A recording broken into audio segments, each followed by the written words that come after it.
Get ready for an unforgettable experience at the Midwest Fire Weekend from August the 1st to the 4th. Join us as we bring together all blacks, Hispanics, and Native Indians under one banner for 4 days of powerful brotherhood and sisterhood. I ain't show no mercy, we gon' show them boy what time it is. I pop out like I'm Samuel, I got time to kill. Haters thought I died, I subscribed, they don't know how I did it. Got it Day 1 kicks off with the Round Table of Truth podcast featuring Captain of 13,000 Mauquai. Also, we will be having a breakfast and sip event at 12355 Gratiot Avenue, Detroit, Michigan. Then, we will be having scripture breakdown with none other than 12 Shield General Muhammad from 7 p.m. to 9 p.m. Then later, we will be having game night.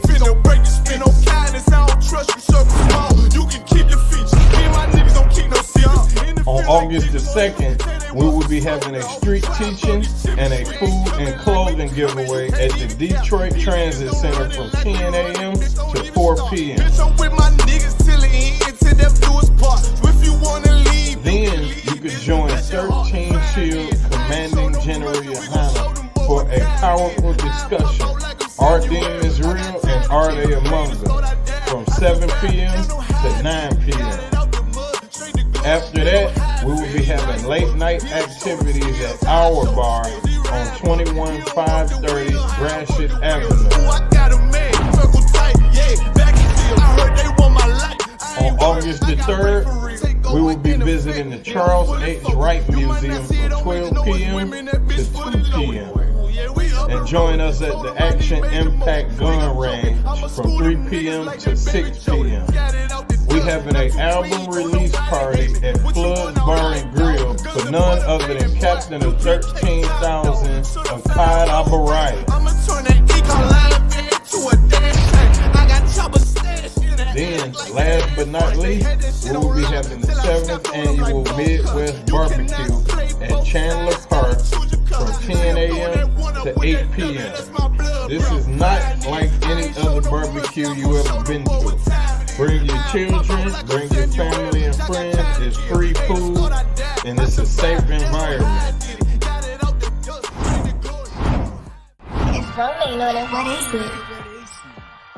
Also, get you a room at our hotel for special rates. Book now for a comfortable stay close to all of the action. Purchase your tracks today.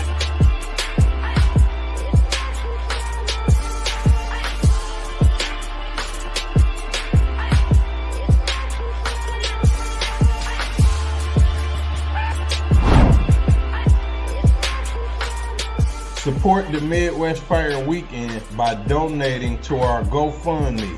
Visit the GoFundMe link in the description or scan the QR code to make a difference. Boston, it made niggas regroup. Had to shed light on the false image. UPK whole court. Now who the fuck won scrimmage to? We getting ready to have a Midwest Fire Weekend.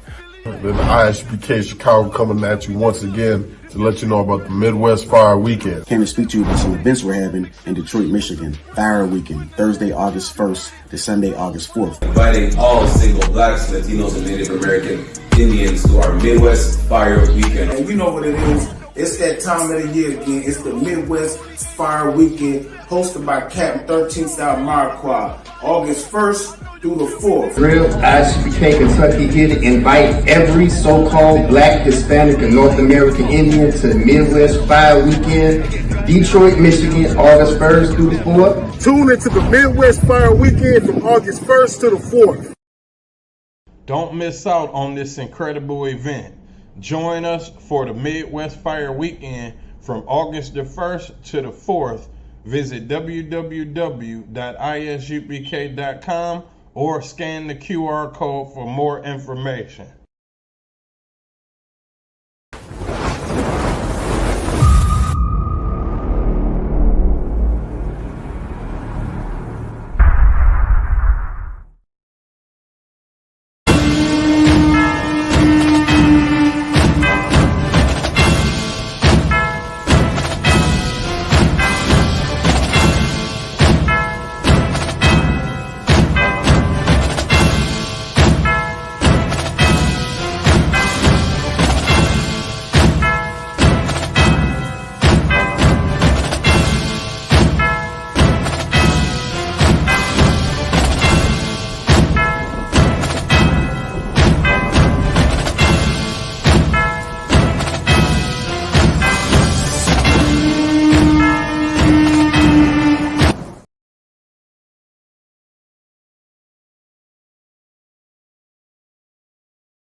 ISUPK, we out here in Baltimore, you know what I mean? We was having an amazing food and clothing drive out here, feeding the people, clothing the people, understand, getting love for the brothers and sisters out here. But that was my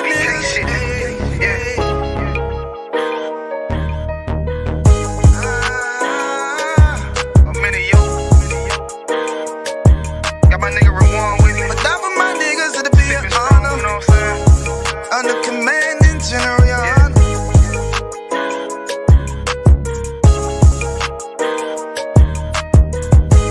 That for my niggas, it'll be an honor and a blessing. Look, hey, straight off the top, I love all of my niggas. That shit ain't gon' stop till we on top and we ballin', my nigga. We be fly as fuck, you know them bitches be stalking my niggas. That shit'll never change and it's the same with all my niggas. City to city, I should be at home. That's what my ribs say. But bitch, I'm grown, I'm in these streets and closed caption. Niggas know we bout that action. If a nigga play with me, then my Hakim gon' let him have it. Hey, thank you the shit, this truth the shit. Nigga play, I let that Ruger hit. Get on them tracks, they be like, who is this?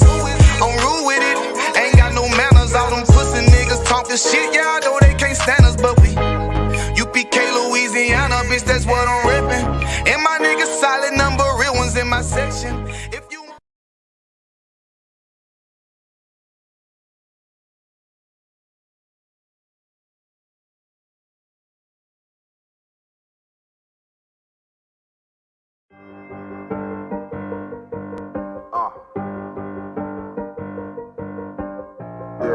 Get ready for an unforgettable experience at the Midwest Fire Weekend from August the 1st to the 4th.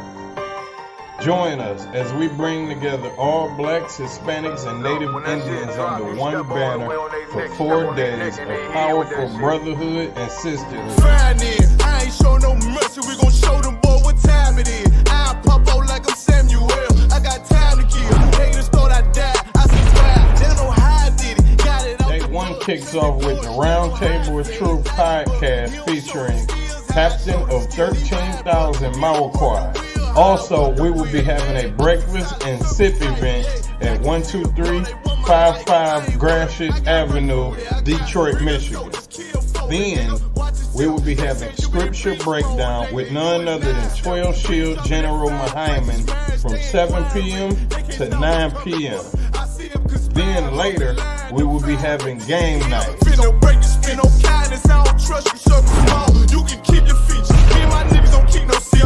On August the 2nd, we will be having a street teaching and a food and clothing giveaway at the Detroit Transit Center from 10 a.m. to 4 p.m. Then you could join 13 Shield Commanding General Yahanna for a powerful discussion. Our demon is real and are they among us? From 7 p.m. to 9 p.m. After that, we will be having late night activities at our bar on 21530 Gratiot Avenue. On August the 3rd, we will be visiting the Charles H. Wright Museum from 12 p.m. to 2 p.m. And join us at the Action Impact Gun Range from 3 p.m. to 6 p.m. We're having an album release party at Flood Bar and Grill for none other than Captain of 13,000 Akkad Abaraya. Then, last but not least, we will be having the 7th annual Midwest Barbecue at Chandler Park from 10 a.m. to 8 p.m. This is not like any other barbecue you ever been to. Bring your children, bring your family and friends. It's free food and it's a safe environment. It's rolling on it. What is it? Also, get you a room at our hotel for special rates. Book now for a comfortable stay close to all of the action. Purchase your tracks today.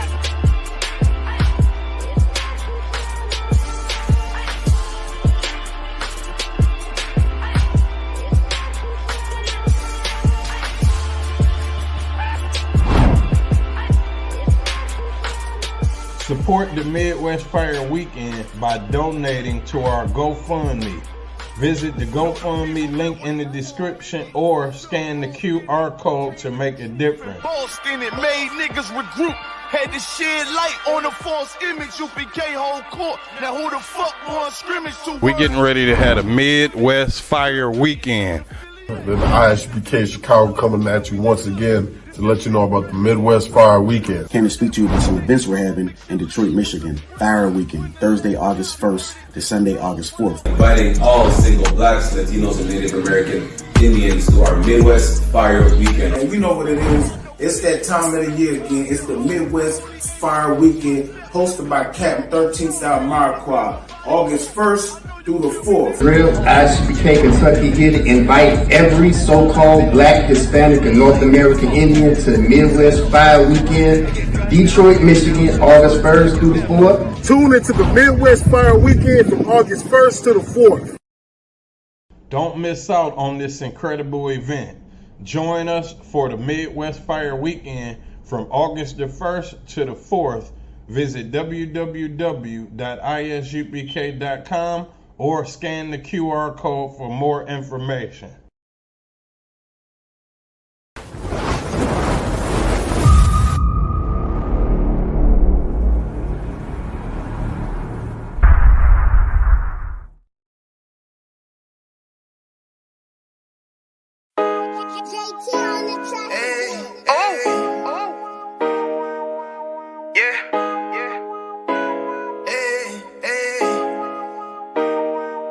You boy, you know what time it is, nigga. Better watch how you step in, yeah. But that was my nigga, yeah.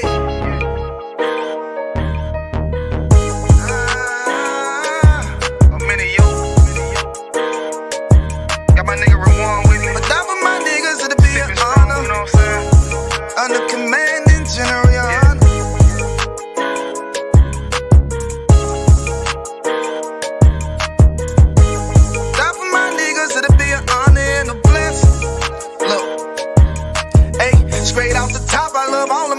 That shit ain't gon' stop till we on top and we ballin', my nigga. We be fly as fuck, you know them bitches be stalking my niggas. That shit'll never change and it's the same with all my niggas. City to city, I should be at home, that's what my ribs say.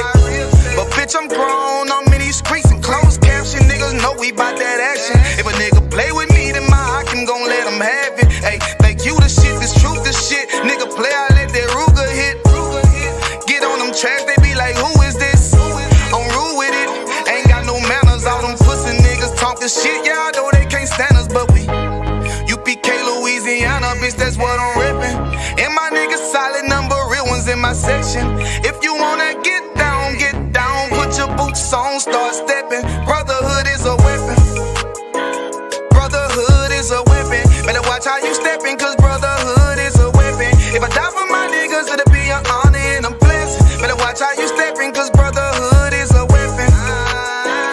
Brotherhood is a weapon. Better watch how you steppin', cause brotherhood is a weapon. If I die for my niggas, it'll be an honor and a blessing. Better watch how you steppin', cause brotherhood. I lay my life down right now for all my sisters and brothers, because I love them. I see them dapping, man, hug them. It's amazing to see how well we adapt from the struggle. Born again from a life of sin, trapped in the gutter. My mind frame was to kill my own kind. Feeling inferior, waking up ready to die. Run with them killers, so it's just a matter of time. For why take your life or let you take mine? That's when I realized the slaves killing slaves while the white man live to get old. We in them graves, the shit got me feeling played. I opened the Bible, went through them records, found out we was royalty, a nation to be respected. But in this world we rejected, we hated for our complexion. Still fighting to get accepted, we hear the truth and reject it. But love is getting corrected, and all my niggas correct me. The commandments, the foundation we erected. Brotherhood is a weapon. Brotherhood is a weapon. Better watch how you steppin', cause brotherhood is a weapon. If I die for my niggas, it'll be an honor and a blessing. Better watch how you steppin', cause brotherhood is a weapon. Brotherhood is a weapon. Better watch how you steppin', cause brotherhood is a weapon. If I die for my niggas, it'll be an honor and a blessing. Better watch how you steppin', cause brotherhood is a weapon. Hey.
Yeah, What's sir. going on out there? How y'all feeling? Good. Yeah. I know we kicking off a little early. We gonna get the rest of the men. They're gonna jump in real soon. Real soon. You know what I mean? Back again. Saturday night holding down for Command Johnny Yahanna, hardest working man in Israel. Give him a hand. That Midwest Fire weekend coming up next weekend with that lecture, our demons amongst us and how to deal with that demon. It's going to be an insane lecture. You're going to get insight into your best friend. Some of you will get to understand your best friend. You've been having a relationship for your whole life. You can't understand your best friend.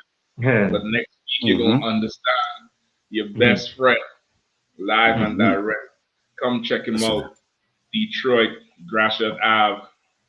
You know what I mean? I think it's August 2nd. August 2nd. Make sure I come check out that lecture for the Midwest Fire weekend. You know what I mean? So what we dealing with from Netanyahu? Man. Come on, Cap. You can't bypass that, man. Come on. Yeah. Let me give Captain Mashaka a hand. Lovely wife a hand.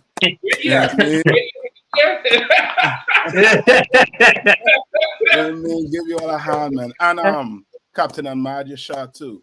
You mean you brothers and sisters go out, you're making them babies, you know what I mean? Give you all a hand, man. You know what I mean? You're all fighting against the system. Yes, like yes, sir. Remember he done journey back to the east, so he close to nothing, so he trying to join nothing out. He gets some coffee in the kitchen, gets some coffee. Most High Christ, man. Yeah, man. Listen, once again, because of the Most High in Christ and the work that Command Johnny Yahanna and generals do, I think majority of us, if not all of us, we could, because we live this life, this is our life now, we kind of take it for granted. And it could be an in-passing thing in your mind that the life we live, it takes a certain amount of confidence to do the things we do. And it's only because of the sacrifice the men before us make, because a Negro in the world right now, and the last thing he's thinking about is making some child. That's the last thing. We care about a woman raising a family, doing the life we live. You know what I mean? You could be in here so much where you just think it's normal. And this is not a normal life. And it's an extremely blessed life. Right. It's an extremely blessed life. It's a ridiculously blessed life. And all of us, we would not have known each other if it wasn't for Christ. It wasn't in the Most High, it wasn't for Christ. It wasn't for Command Johnny Yahanna did and stood ground and raised up generals on there. We'd have never known each other. And if we did know each other in the world, we'd have been scheming and plotting and robbing and murdering and violating each other. So it's definitely for real. It's a real life blessing. You know what I mean? It's something you sit back. So life could take over and you could start to forget. But the life you live is a ridiculously blessed life. It's not, it's not normal. It's not usual. And people in the world, the things you're able to do, they can't do it, and they have way more security than us. Carnal security I'm talking about. Way more carnal security than we do, and they're scared to do what we do. So I ain't gonna trade up this life for nothing, man. You know what I mean? I'm right. So, man, you're come. What? Now, see, you all have some good stories here today. That one with the judge. I don't know how she would wiggle her way out there, but I know she's gonna wiggle her way out there. You know what I'm talking about? Listen, she gonna bang the gavel and two she gonna have to, pull some big strings for that one. She let it cut out the bag too. I don't know if she was drunk or what, but she was talking the truth. Because she tell the cops, don't worry, I have you all back. I got you all back. You know what I mean? She was basically telling them, you know what I mean, like laying the cat out the bag. Them judges and the cops working hand in hand. Like the only thing that gonna save you in there is the Lord. Them think a video gonna save you like you catch it on video. That ain't saving you. The Lord had to save you out of that joker. Yeah. You know what I mean? Because it's a business. You know what I mean? It's an absolute business. Like everything about their work, their job is, it's business. It has monetary gain. So reform is not in their best interest. You know, recidivism is in their best interest. That revolving door, that's in their best interest. So something like that is not shocking. You know what I mean? Something like that is absolutely not shocking at all. You know, but even before we get into that, I just want to mention too that today is what, the 34th anniversary of the coup in Trinidad. Oh shucks, yeah, I forgot. In Trinidad and Tobago. You know what I mean? There was a coup in 1990. Brother. Yeah. This Muslim faction called the Jamaat al-Muslimin. You know what I mean? What's going on, priest? You have to right? Where the Jamaat al-Muslimin took over, the country. It was a military coup. It was an insurrection. And a lot of people died in that coup, and it's the absolute proof of why we should never ever follow religion. You know what I mean? Why we should never ever follow another philosophy, another God, just like what Commander Yahanna was bringing out during this week on that radio show. Like you start following another people God, you're gonna become a slave to them. And you can't follow for that nigger God, because Trinidad is a country at that time was run by, quote unquote, black people. You know what I mean? Israelites at the time. If you look in the picture here, the guy with the shades on, the medical shades, he was in charge of the country at the time. He was the prime minister. This guy here with his hands up on the wall, his name is Abu Bakr, Imam Yassin Abu Bakr. He was leader of a Muslim group called the Jamaat al-Muslimin. He was trained in Libya by Gaddafi. All his men were trained in Libya with Gaddafi's people. They got their guns from Gaddafi. They were all Muslim. And of course, at that time, the country was, on the downswing of the oil boom. Right? Trinidad is an oil and gas country, and it was on the down belt, the down slope, and the country was, strapped. It was tight. But of course, even though, you had your World Bank, your IMF, America starting to come through, your politicians is not dealing with the country how they're supposed to. And these men became frustrated, and I could understand their frustration, especially as an adult. I could understand their frustration, but they went about to overthrow the country. And of course, in overthrowing the country, so many brothers and sisters lost their life. So many brothers and sisters just died, and with no kind of I don't know, sympathy is not the word. Remorse, of remorse. You know what I mean? No kind of empathy for your people. It was one of the, I guess, a turning point.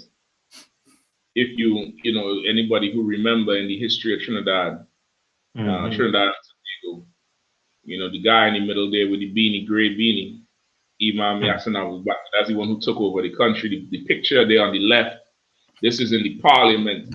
That brother there who looking around, he was making a speech. They stormed into the parliament. He turned around like, what the hell going on? It was coordinated. They blew up the police station, blew up the parliament. It was hell, brother. And he held the country at, gunpoint for about 6 days. He was hoping that the prime minister would hand over the country to him. And of course, whatever plans they had with Gaddafi about it, the country would have been a Muslim state, like how ISIS is, or, how Hamas and Gaza is. right? But the prime minister, the Israelite, the son of Benjamin, he's like, to hell with that. He told the military, which at the time was not military, it was a regiment, it was small. He told them attack with full force because they expected him to capitulate, and he did not. And that shook everything up. And then I think America sent some special teams in there. I think it was like 2 or 3 helicopters, and these men surrendered. And that's the picture you're seeing on the bottom right. Here, where he coming out with his hands up, they all surrendered. This picture here in the middle, where you see 2 men holding up somebody, I think that was the prime minister. He got shot in his leg. They shot him in his leg, trying to get him to hand over the country. He wasn't handing it over. He wasn't handing it over. Shot him in his leg. He said, to hell with that. Just storm in here and kill everybody. And that's how they end up surrendering. Now, on the flip side, the leader of this group, he had a lawyer who was an East Indian called Ramesh Maharaj, right? And that East Indian later went on to be the Attorney General.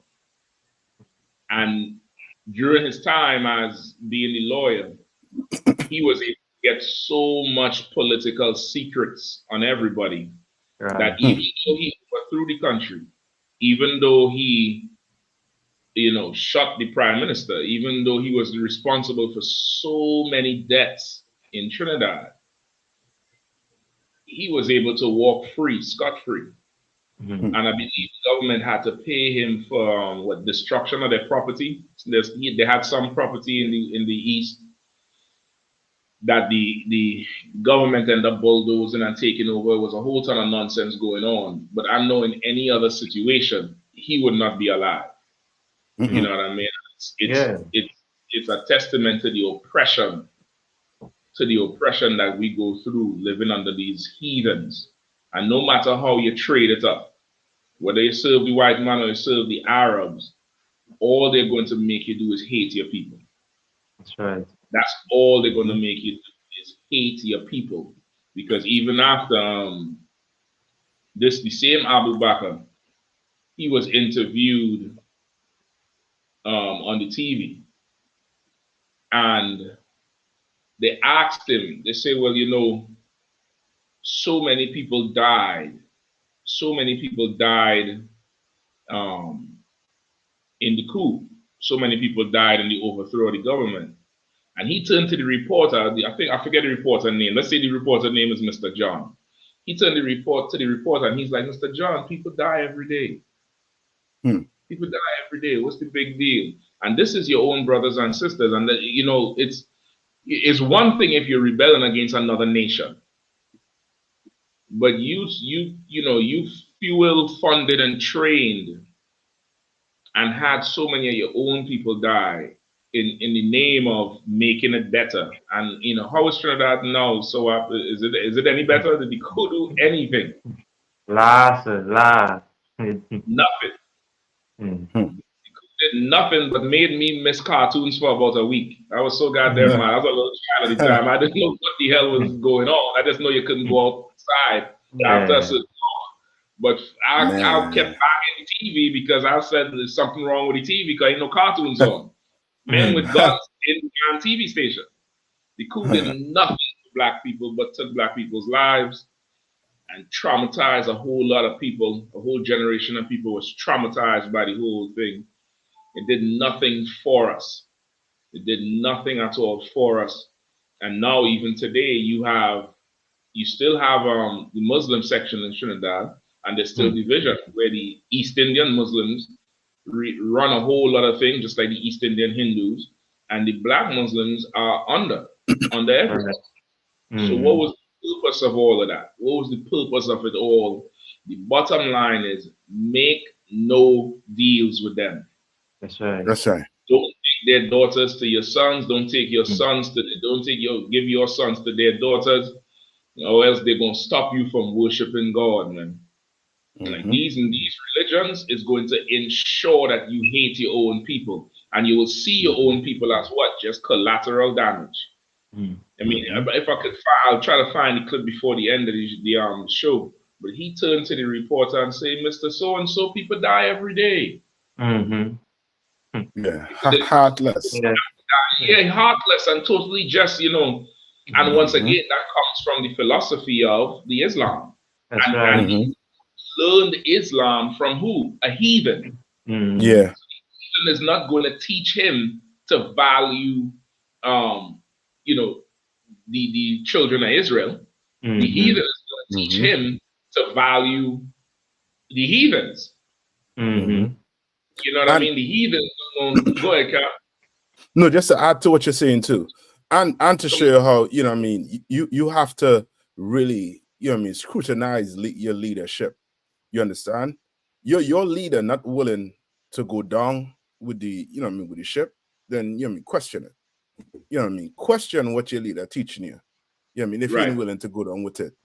Because he talking about people die every day. Then why you surrender? Why the hell you surrender? Why don't go all the way with it? Why didn't go all the way with it? Why? Because your life meant more than them men who following you. Meant more than the men life in parliament, more than your brothers. You didn't want to die for what you tell them they're going to die for. You're a disgusting leader. You know what I mean? And I pray them brothers, you know what I mean, in Trinidad, see it and understand it and get out of that mess quick. That's right. It's selfish. Yeah. It's absolutely selfish. You know what I mean? What's going on, Cap? You have some chapter.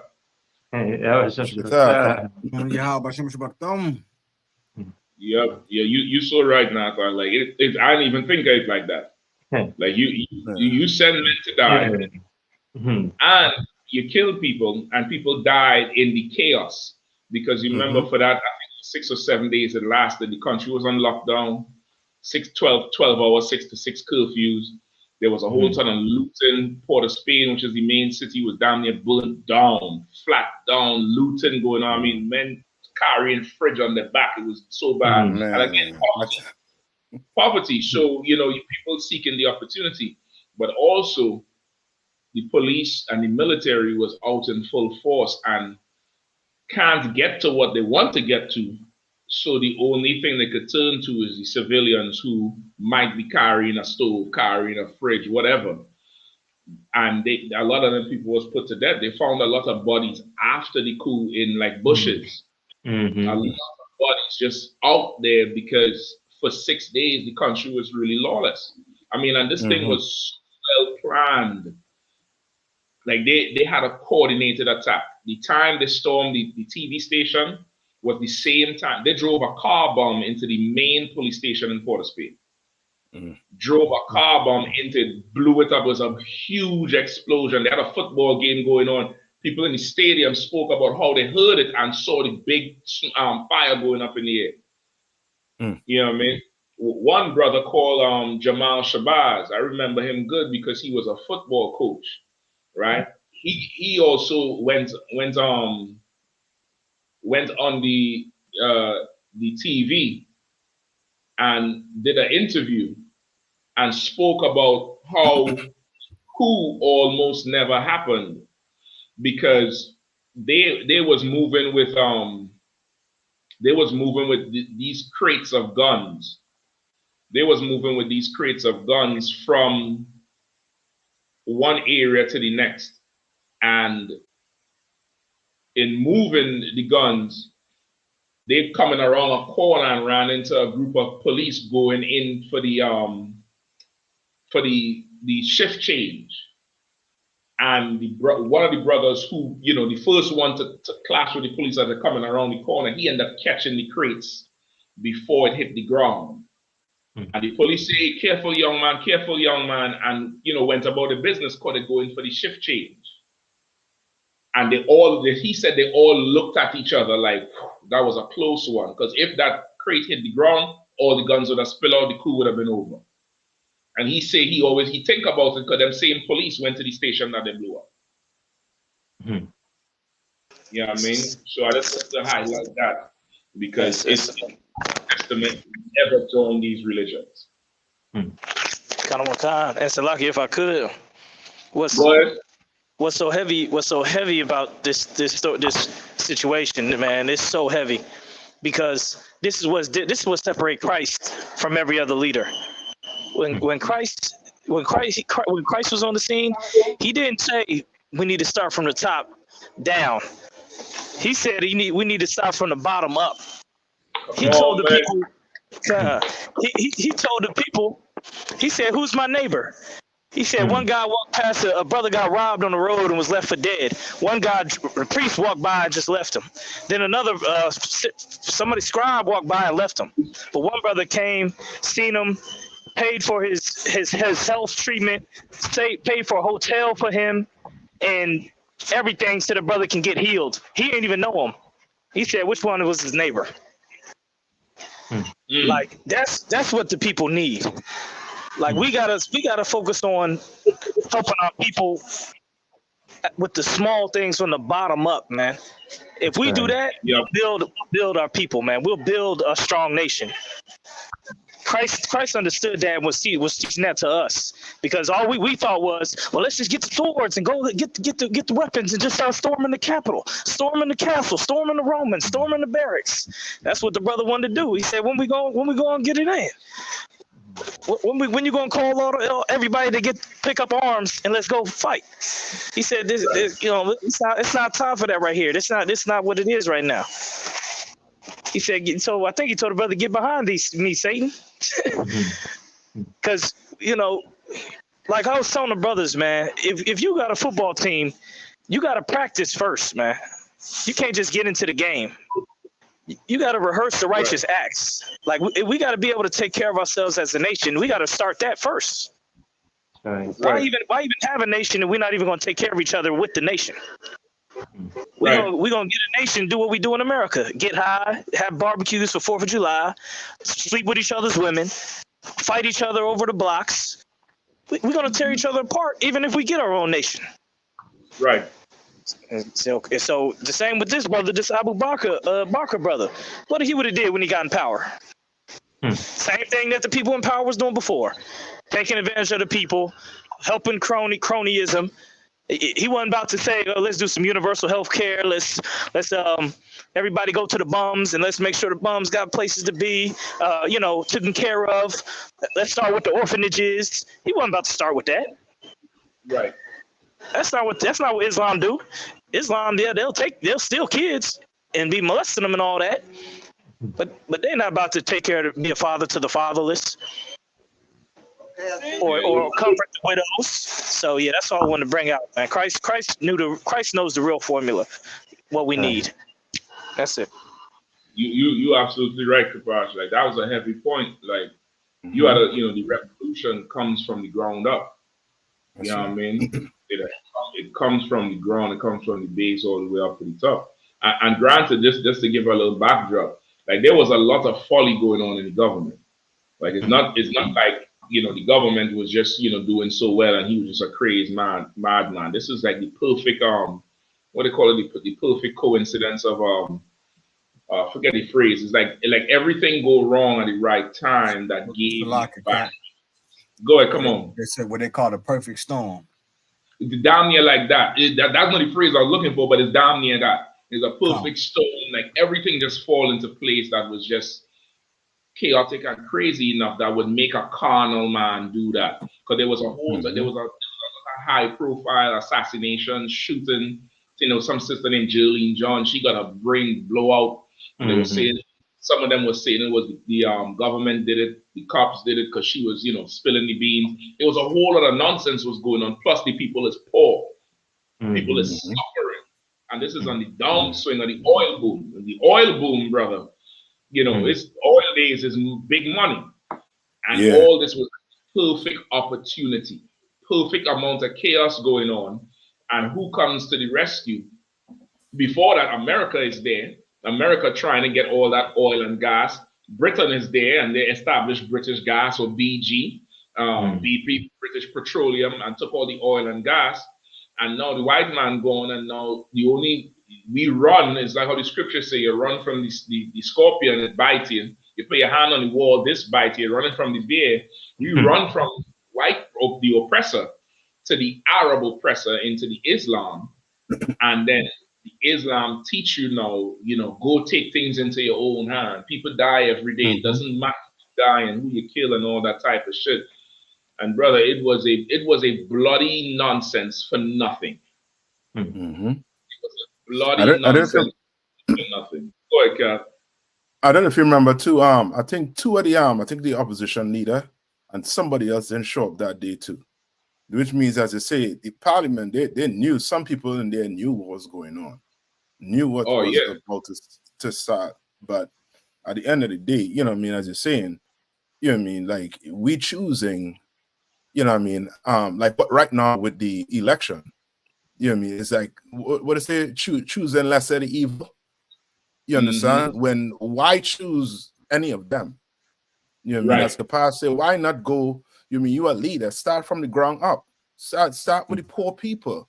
Christ said he sent you to the highways and byways, and they didn't come. You understand? He tell you, go to them poor people, go get them, the people who was rejected. You understand what I'm saying? Now, you know what I mean? Because to for the love of me, now looking back as you playing all of that, I don't think he even knew how to run a country. That's I right. don't think he knew what he just get to that point, and when he realized, oh, I in it, I didn't expect to get this far. It's almost like, well, you know what I mean? Because remember, he didn't go to jail. He made a deal not to go to jail. He made a deal not to go to jail. Yes. Remember, he had leverage. He had a ton of leverage on them politicians, even like the ones who you said wasn't there. Some of them, that's Friday, closing the parliament, everybody be there. That particular Friday, members of the opposition took off and wasn't even in the country. So it was a whole kind of inside setup job, like what you're saying. So like, go ahead. Yeah, so now, you're correct. So now, he ain't get unalive, he ain't get deleted. Now, let's see the change you're going to make with the people. Now, Trinidad, worse off than you leave it. You died and gone, and you left nothing. Nothing to help the youths in Trinidad. You understand? Nothing. It's worse. Yeah. Right. It's like yes. Yeah, go ahead. Yeah, and you know, just on that point, because now when I really look at the state of the country and all too, and you know, Jeremiah Hyman did a class with us here as well, and he told us, you know, that you know the culture is something that would absorb the people here, or we say black people here, Hispanic and Native Indian, because now again the 12 tribes really bounce around here in Trinidad, and because of that culture. Again, these East Indians, and again, this is why we always say, and in some of our class, the worst thing that ever happened to us here was 1845. And because of that, you know, it come and it had a turn and a twist in the whole culture that was already, you know, established. Because now when they came now, it's like, you know, the gift that they came and with is like, we were already so oppressed to the point like, hey, we would accept anything. And because of us now accepting anything now, you know, the culture that we grew up in, even as we say, look at as we say, the brother, he lived a life, and as you say, he had, you know, a lot of stories on people. So it's like they would just let him live off his life and just die off. Instead of just doing any assassination or doing any, you know, unaliving to him, because when you really look at the people around him, who was around him, a lot of them get let me say shoot off, and he end up living that life until he died off.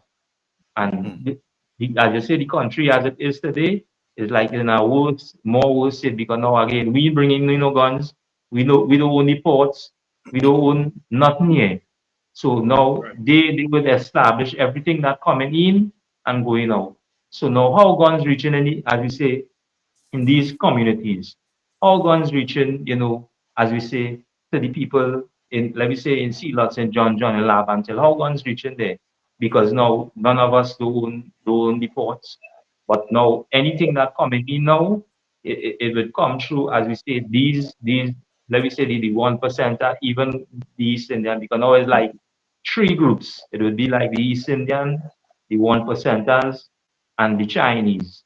So they would be more or less kind of, you know, pulling and talking because now they have whole, let me say, all the major establishment right now in the country. So like it. Yep, you absolutely right. You for sure right with it. Like, and the reference officer so what make that 1845 is the year that the Fat El Razak came to Trinidad. The Fat El Razak is the name of the ship that brought the East Indians as the first indentured laborers. The first indentured laborers. Hey, Salaki, the Yabshan Shabrakata, officer, Captain Hadan, we have the officer, Kodash, what's going on, priest?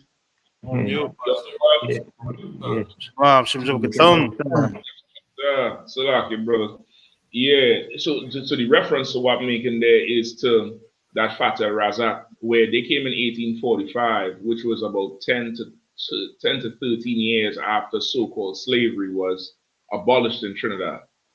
And, you know, I ain't going to stay too long on this because I know we have stories, but the whole indentured laborers was a deal Britain made with India after the Industrial Revolution. Because Britain used to buy textiles from India. They was the textile merchant, like the textile capital of the world. But as they're buying textiles from India, they working hard with that Industrial Revolution, with them engines, so they could make textiles of their own, cheaper, less quality, but way cheaper. And brother, with the Industrial Revolution, they stopped buying stuff from India. That's how India went broke. And then India rebelled against Britain, and that's how Gandhi came up and that whole protesting and stuff. So after they done wrecked India, they made a deal with India to say, well, listen, we're going to get ready to vacate some of our colonies in the Caribbean. We're going to give them to you to run, and we'll pay you a wage, and you could go over there and be indentured laborers. You're going to have to do some of the labor, but we already have a slave force down there. And they was able to come over and get a wage. They signed the contracts with Britain, 5-year deals, a free ride there, a free ride back, and the option to buy land at the end of the 5 years of the contract. So East Indians who came to Trinidad and Jamaica and the Caribbean, they turn around today and say we lazy and shiftless when the free money that the slaves gave to Britain is what paid for their grandparents and grandfathers to come to Trinidad to oppress us. And they came to Trinidad and brought their religions and brought their ways and did nothing to elevate. Like, you was mad with Britain for what they did to your country, but come to a country where Britain destroying another group of people. And instead of helping those people, because you know what it is like to be in that situation, you seek to oppress them people further. And that's where we are today. So that's the reference that Officer Sawab was making, because with that Fat El Razak came the Islam. They like to lie in the history and say Islam came with the slaves, and that's not true. Islam came with the Indians. That's where Islam came with. So, you know, it's a rough thing. And again, that's the anniversary of that 1990 coup. It's just good to remember you cannot join these religions looking for the solution. Right. You know what I mean? It's good. The Bible says oppression make a wise man mad, and it's good them brothers got mad. It's good they got angry. But that religion turned their anger against their own people. That's right. How could you go and serve the Arabs when the Arabs built the ships that sold your foreparents into slavery? What could the Arab teach you? What could the Arab do for you today? Nothing. You know what I mean? So, Salaki, I just wanted to mention that real quick. We get into them stories, bro. I don't want to eat up the time. Yeah, appreciate it. Where you all want to head first? Which one? If you want to do the judge, I know there was a shooting. I think Sawab was there. Not Sawab. Kazak was there shooting down there for sure. You found out in Columbia Mall. Yep, Kawakan. I got the article too. Oh shit! I mean, we could touch on it for a few minutes because it just happened. Yeah, Kawakan, sir.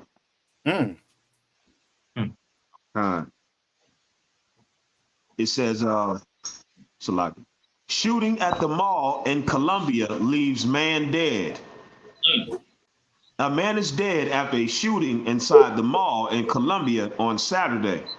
According to the Howard County Police, there was an altercation at the mall's food court around 6:10 p.m., followed by at least one gunshot. The man died at the scene and no other injuries were reported. We are still working to confirm his identity. We are still working to confirm his identity. However, based on the preliminary information and evidence of the officers and detectives have located, we do believe that this victim was targeted. Howard County Police spokeswoman Cheryl Llewellyn said, "This is a situation where we believe that there was an altercation between two people. This was not something that our investigators believe was a random incident or an accident. This is something we believe was intentional." Police said there were no signs of an active shooter. So like I said, this is part I read. I wanted to read this part right here, sir. This is from one of the people that was in the mall. Our first thought was, no way this happens in Colombia. This isn't the kind of area where there would be like gunshots and stuff like that. So we just thought we were overreacting. Brandon Hall DeLauder, a shopper, told 11 News, "I guess it just goes to show it can happen anywhere, doesn't matter the area." Man, I don't know where he living. He said it can't happen. It can't happen in Howard County. What are you talking about? You know what I mean? And that's the state of affairs. That's the sad state of affairs. Like this, we at the end with this place, brother. They first thought it was an active shooter because they on alert with Netanyahu coming through this week. You know what I mean? And of course, the NATO summit a few weeks ago, they're on alert. And this is some domestic issue or some personal beef or whatever. And you have people in the comfort saying, who thought this would happen here? This is not the type of place. Negro, you're in America. What are we talking about? What do you think would happen? Man, Cap, you tiny law for the truth, man. Because, brother, I tell you, there are people out there who really think, nothing bad is going on outside of the state, outside of the home, unless it happened 2 feet away from them. Then it's like, oh, shucks, this is going on. Like, we really gonna have to wake up in this place, man. But that just show you the lack of better word, the spell America have. You know what I mean? Yeah. You know what I mean? It's a condition where, if you're not in the truth, you in the world, your beef is just, you really don't know what the hell is going on. All right. You know what I mean? That witchcraft. Yeah, that better word. Yeah. Yeah. You know what I mean? So, like sir, if I may too, that part when he said, "I didn't think this could happen here," I thought that was heavy because that is the overall sentiment with Americans in general. Like I thought of 2 scriptures when I heard that, where it says, "The pride of thine heart have deceived thee." Like, what have you have lived a life of privilege, so much privilege that you have places where you can go and feel safe in public. Meanwhile, Blacks, Hispanics, and Native Americans fear for their lives in their own homes because police officers kill us in our homes. So to even say something like, "I didn't think this could happen here," you are so detached from, like, we live in 2 different worlds. Yeah. We don't live in the same world. And this is the world that Christ is coming to save. The world where we know, you can get got anywhere. We know that. We understand that it can happen anywhere. And then the second scripture I thought of, sir, is where it talks about that red horse coming to pour out the spirit of war all throughout the earth. Like, this is, you're going to see things happening that a lot of you good oppressors never thought you would ever see here in your beloved America.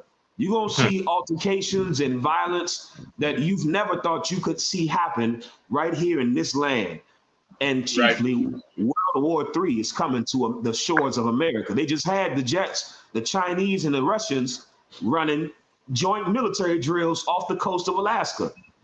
You know, so it's like that arrogance that you oppressors have, that's going to be your downfall because it can happen to you and it will happen to you. It's been happening to us. So, all right. Damn right. And like everything that happens to us is definitely going to happen to, you know, to this kingdom in is dark. Their safety. Like how the scripture, where is it in Job? Is it Job 47? If I could get that scripture, because you just definitely jog my memory. Where it talks about they're going to run, they're going to flee. Drive them to their feet. Yeah. If I could get that in Job. Come, sir. Job chapter 18, verse 11. Terrors shall make him afraid on every side, and shall drive him to his feet. I shall drive him to his feet. Why? Because you know, America is comfort. This old virgin daughter of Babylon who ain't been touched, boy. Right. Who ain't been touched. You know, stuff going on everywhere else, and this place, you know, they ain't been touched. So when you say this is Howard County, this can't happen here. What is you? Wait, they ain't been watching the news. And the whole DMV area is gunplay for about the last year and a half. Right, it's like literally Wild West. The whole DMV area. What is you talking about? You didn't think this could happen here in Howard County. You think that Howard County tax prevents you from dumb shit? I don't understand this. Go ahead now, back to you. Now, go. You mean you're bringing up? You mean what you're bringing up is so heavy too, because Esau, he knows he has not paid for slavery, and he's living the life. You understand? And he knows, you know, for generation upon generation, they have not paid for slavery. So it's almost like, you know what I mean, like you inherit something where, you know what I mean, it's, you know, it's like, it's that spirit of it's Cain with Lamech. Like, them Americans had that spirit of Lamech where something happened. Oh, nah, okay, well, oh, yeah, I remember what the Lord said. Oh, I can't get touched. You understand? So that spirit in America is because they ain't been touched for what they've done to black people, Hispanics, and Native Indian. That's why I'm going back to that judge. The way that judge behaved, she behaved just like that. She behaved just like that until the next day when he blew backside of Hapman. She said, "Oh shucks, I said too much." Yeah, B, you said a little too much. Exactly. You understand? You know what I mean? And that cop who deleted that sister in the house, he pleaded not guilty. Where all that coming from? Where all that, you know what I mean? Where all that coming from? And that's because, you know what I mean, you had that spirit of Lamech. You know what I mean? That spirit of Cain in you. That you could just do anything. You know what I mean? Yeah, nothing happened. Yep. And I think because Kazak, I don't know, in fact, you for sure, you and Kazak for sure remember. I think it was a few years ago, you had some teenager, if it was an Ethiopian or somebody, shooting up that same mall with a pump. Yep. It was a few years ago, definitely. Arawadi just said it here. I believe we could find that story anyway.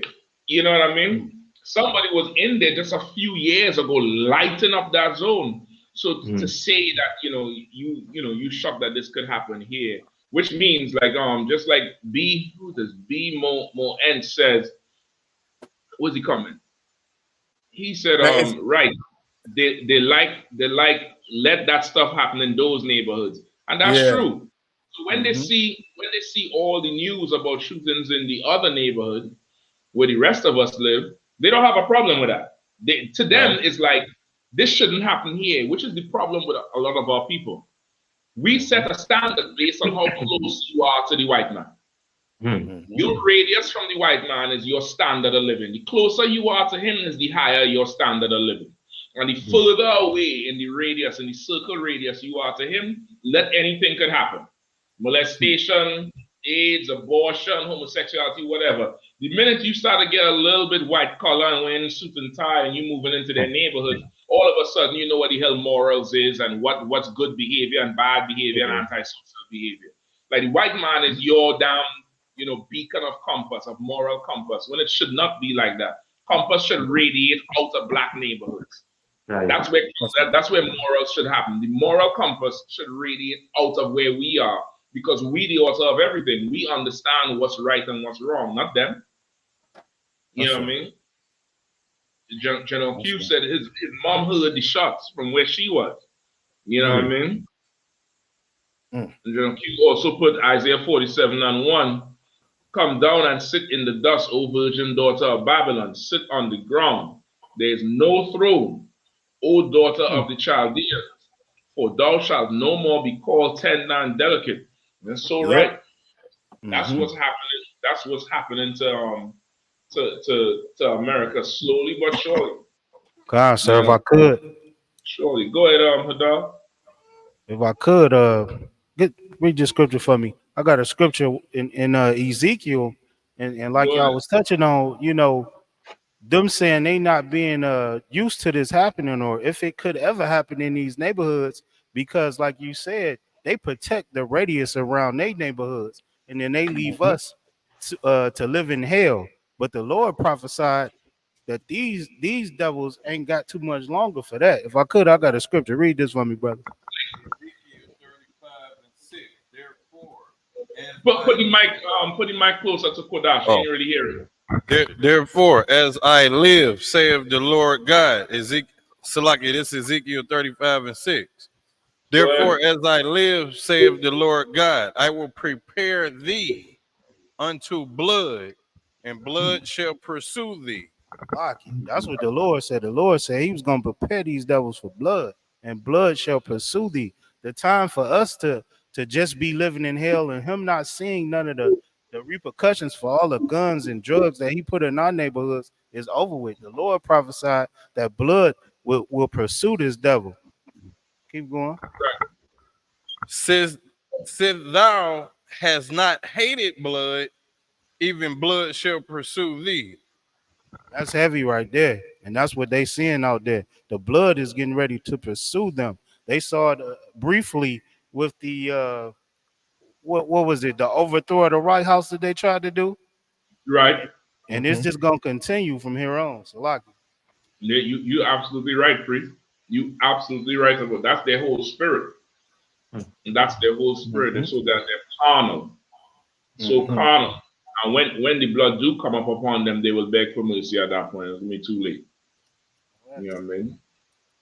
So Cap, you want to touch on that judge story first, or you want to go to the brat that's Kamala? I had to look that shit up. I couldn't understand what the hell that meant. No, we could touch on it. What number we on with the judge? I think that's number. That's lower down. I'll tell you. 17 or 8? Hold on. 15. 15? 15. Yeah. Let's get 15 real quick. Khan, 50 Cent calls for New York Supreme Court judge to be removed after viral video shows her threatening to shoot black teens. 50 Cent demands New York judge be removed. On Wednesday, July 24th, CBS News shared police body cam footage involving New York State Supreme Court Justice Aaron Gall, who could be seen on camera threatening to shoot black teenagers after a fight broke out at a high school graduation party she was attending in New Hartford, New York in 2022. The viral footage was released by the New York State Commission on Judicial Conduct this month. The 2022 incident led to Gall's suspension, and a judicial watchdog panel ruled that she should be removed from office for the offensive remarks. As the video made its way around the internet, 50 Cent chimed in on Wednesday and agreed with the panel's call to have Gall removed. Shaking my head, she should be removed. This is bad, he wrote on Instagram alongside a news clip of the incident. Gall is waiting for New York's Court of Appeals to complete its investigation into the matter. which will then decide her fate. Gall testified as part of the investigation that the violent melee at the party triggered memories of a 1990 assault she experienced in college. So hold up now. So you tell me, brothers and sisters could go in front of her and say, well, the reason why I did this is because my past was troubled. I had a troubled past.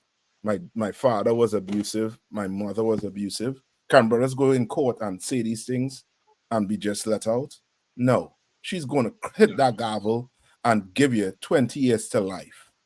You understand? Yep. Like, I don't understand, you know what I mean? Like, for the life of me, you know what I mean? Like, black people, you know what I mean? Like, 50 Cent, he wants her off the panel. Why not 50 Cent come on? Why don't say we should separate from them? Because getting her off the panel ain't going to stop John or Peter coming after her from believing and having the same philosophy she has. You understand? Like, they now realize that this woman like that, she talking like that, she has to be saying stuff up in there to let you know. You know what I mean? She ain't supposed to be a judge. Right. You know what I mean? But only when it comes out, we shock. When we shouldn't be shocked. We should be separated from them. We should have our own judicial system. Let him have his judicial system. It works well for him. You recognize when we go in their court, it don't work well for us. We could be right, wrong. Let's have a brother right now. The judge say, I forget what state is in, but there's a brother right now. The judge said that this brother should be let out of jail.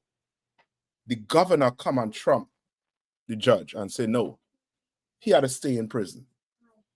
He has to stay in prison for something he did not do. And you'll tell me all we had to do is just change, you know what I mean, personnel? Nah, we just can't change personnel. We had to have our own judicial system. We had to separate from these people. That's the only way, you know what I mean? So that this judge, you know what I mean, she could be sent to our judicial system. And now we, you know what I mean, decide what's going on with her. Right. You know what I mean? That's pretty cool you say that, Kyle. Like, imagine you saying, could we go and give that excuse in her court? But just imagine how much cases she's judging based on her personal experience in a professional setting. Like, that is crazy.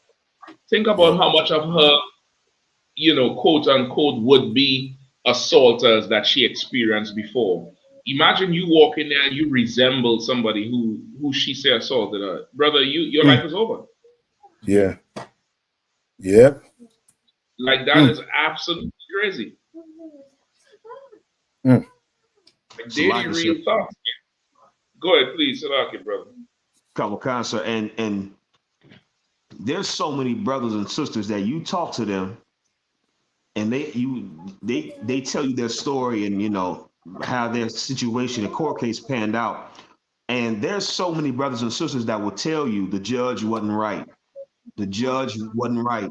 And they can't necessarily all the time articulate in, you know, what they're trying to say, but they understand I wasn't given a fair shake. That judge was biased. Judge wasn't right. The judge railroaded me. I've heard this many times, and I find it how evil it is that it's a lot of times our own people have taken on the spirit of this oppressor where we don't believe our brothers and sisters when they say this.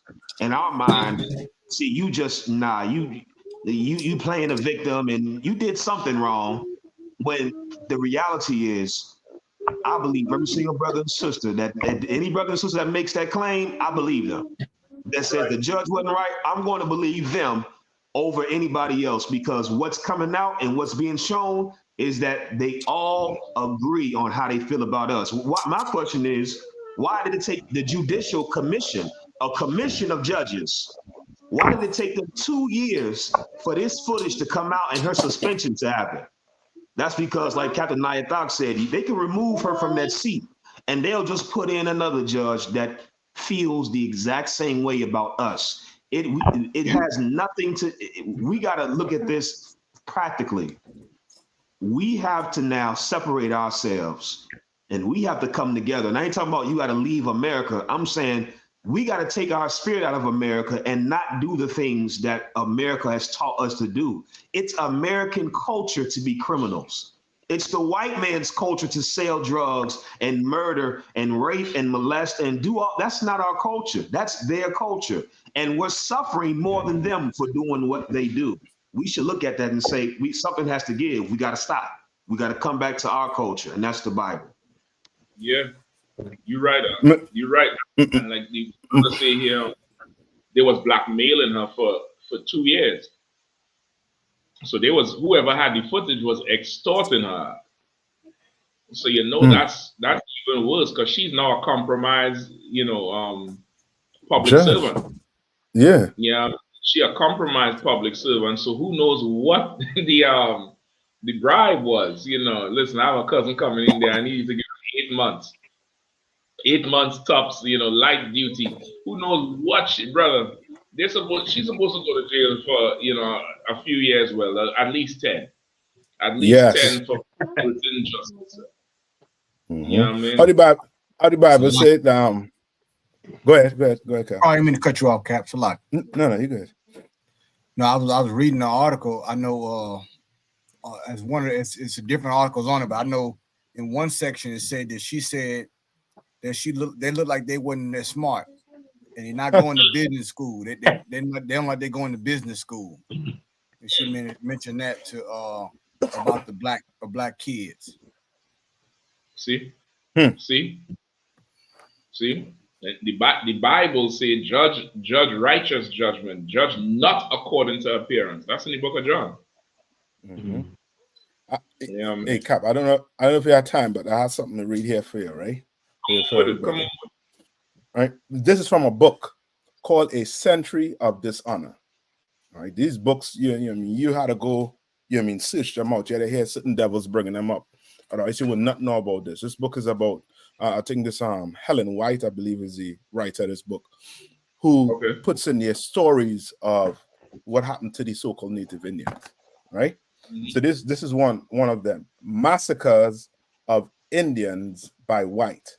The Conestoga Massacre. All right. Now listen to this right here. They say in the spring of this year, an Indian called Santeni had been killed by 2 white men, brothers, named Cartledge. Right? Therefore, the old records say policy and justice required a rigid inquiry into this affair, and the punishment in fiction of exemplary punishment, right? Accordingly, the Cartledge were arrested and confined in Philadelphia, and the High Sheriff of Chester County went with 2 influential men of the province to the Conestoga to confer with the Indians as to what should be done with them. You understand? Back then, they were separate. You unalive one of us, they're going to have to be, it would have to be something, looked into. And now, you're going to have to come to us to see what we want done for justice. You understand? And that was taken away from us because we now want to join with them. So now you join with them. Now you have to accept their form of justice, which is not your justice. Right. There's a little more to it, but I ain't gonna hold up the if I could, Cap, you know what I'm saying, and it's so heavy, like for her to say that, she said it don't look like they're going to business school. So that just go to show you right there your lack of judgment. Since we talking about Judge Gall, right. and for to have the gall to say that, pun intended, about our children and about where we are, it lets you know that a lot of these things it's like the Minority Report. There's a lot of things that it's premeditated. You know what I'm saying? Without evidence. Your complexion is the evidence. Your race is the evidence. This is a strike against you. And which is why we implore brothers and sisters to be a part of the ISUPK and come into the ISUPK. And while we on the subject of children, first of all, Captain Shock, I bought a bottle. I want to congratulate you. I want to congratulate you, Captain Shock. I'm about to pop a bottle. You know what I'm saying? Yeah. You pop it for. I want to pop God my brother. You know what I'm talking about? Oh, back. You know what I'm saying? La Yasha Allah. You know what I'm saying? You know what I'm saying? It's a beautiful thing. Righteous, That's Let's lie out now, but I appreciate it. Damn right, damn right, brother. Listen, I'm making a list. I'm making a list of everybody who ought to take a drink with us. So why? Most right. So why not to you, brother? I appreciate that, Hebrew. Damn right. Yeah, man. But listen, like what both of you were saying, both you and Yahanna, like we in a bad place, man. We in a real bad place. Because if she could say these things openly, and she's a judge, and she ain't no small judge, right? No. She's a supreme judge in New York or something like that. Yeah. Like that. She above judges, it looked like. Yeah, she has some serious power. Yeah. You know what I mean? Now listen, if this is not a good week for women, I'm gonna tell you that. Let me say this. Okay, I'm talking about you have us in the world because you know the director, the Secret Service, you know, she probably could go be a director in Victoria's Secret now because that Secret Service report was not good. It was not so well. It was not airtight. It was not airtight, brother. She couldn't answer no questions. None. She couldn't answer nothing about nothing, brother, and had to step down. God, sir, if I could. With Kamala. Come on, please. Come on, please, Cap. If I could, I got a precept for it. What is it? 1 Corinthians 6. Come on with it. This story here is heavy, and it proves exactly why these devils should not be policing our neighborhoods. They should not be trying to give us justice or portraying like they would or could ever give us justice, because they are the unjust. These people are criminals in itself. So how can they give us justice? If you could read that scripture, brother. Come on. 1 Corinthians 6:1. Dare any of you having a matter against another go to law before the unjust? That's a heavy question that they asking right here. You going to the law, to the unjust, to give us justice. It will never happen. And that shows why we should be policing in our own neighborhoods and why we should have our own judges and things of that matter, because we will never get justice dealing with these people. And the same thing happened with the sister in Illinois. Keep going. And not before the saints.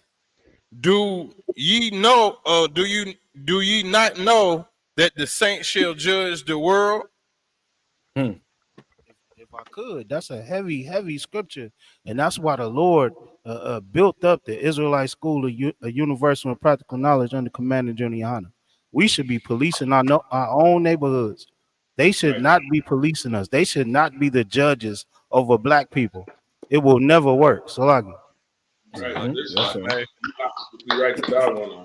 Go ahead, Salaki. Go ahead, please.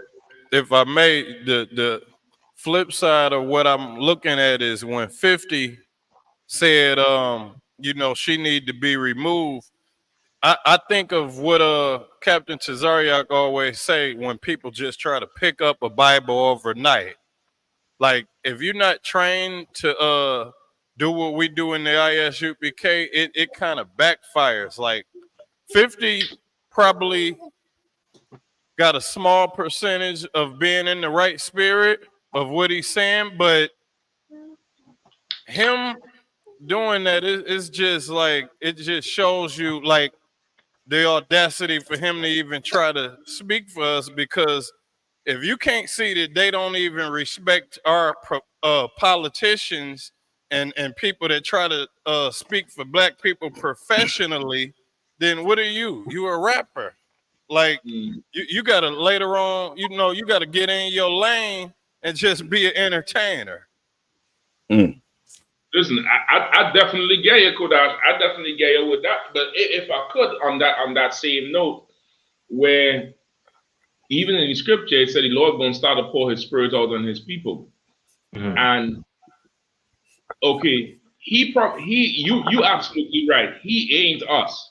He ain't, you know, trained to do this thing, and definitely we ain't holding him in any esteem of, you know, being a speaker. But remember, even Caiaphas, talking about Christ, prophesied against himself. You know what I mean? So, you know, it can come from anywhere. And sometimes the Lord would use them to say something just to bring attention to the thing. So the thing could start to get some legs. You know what I mean? So the thing could start getting some legs up under it. So don't knock them brothers too tough. They ain't us, and they can't be measured with the same, you know, the same measuring stick that they would measure us with the same tape. We ain't cut from the same cloth. Just like, you know, if it was the other way around, we entering into their industry, they wouldn't look at us the same way. You get the point? It's the respect of it. So you gotta let them men open their mouth and we pick it up. You gotta let them men open their mouth and we pick it up. But what is right in what you're saying is they ain't trained to really represent our people. So that's why we have to pick it up. So let them open their mouth, and now we go in and pick up that thing and get Israel the full help it needs. Because if he don't open his mouth, brother, this thing don't make the news.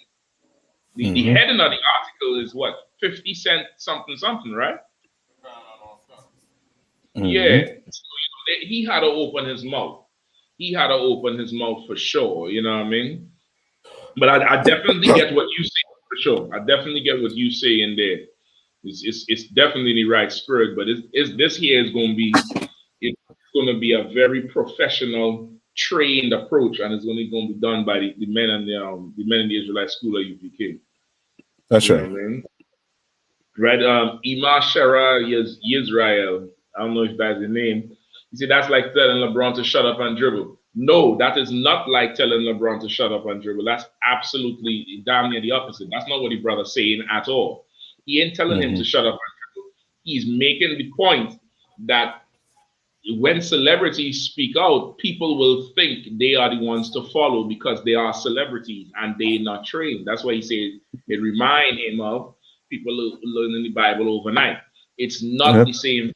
You know what I mean? It's not the same thing at all. Communication is a hell of a thing. And I think I need to go and put that thing on. Because what is said is not what's heard. Yeah.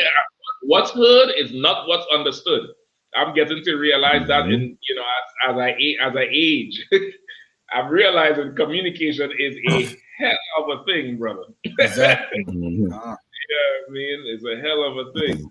So where we going next? Where we going next, Akim?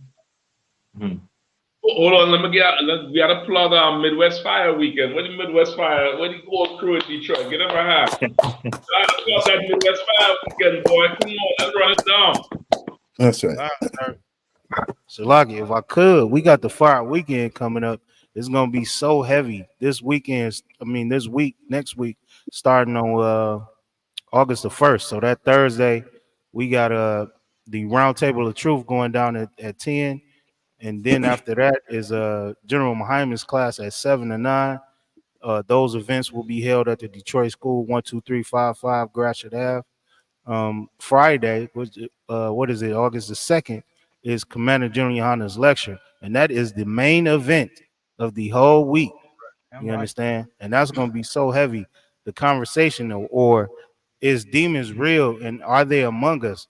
That is a heavy lecture that Commander General Yahanna is touching on, and it will free the minds of Blacks, Hispanics, and Natives people to understand why they think the way they think and what they're going through and how they can stop it. So that's going to be a very heavy lecture here once again at the school, August 2nd, and that will be after camp. So it starts at 7 o'clock. All the information is on Eventbrite, correct, Kodash? The information on the lecture, it's on Eventbrite now.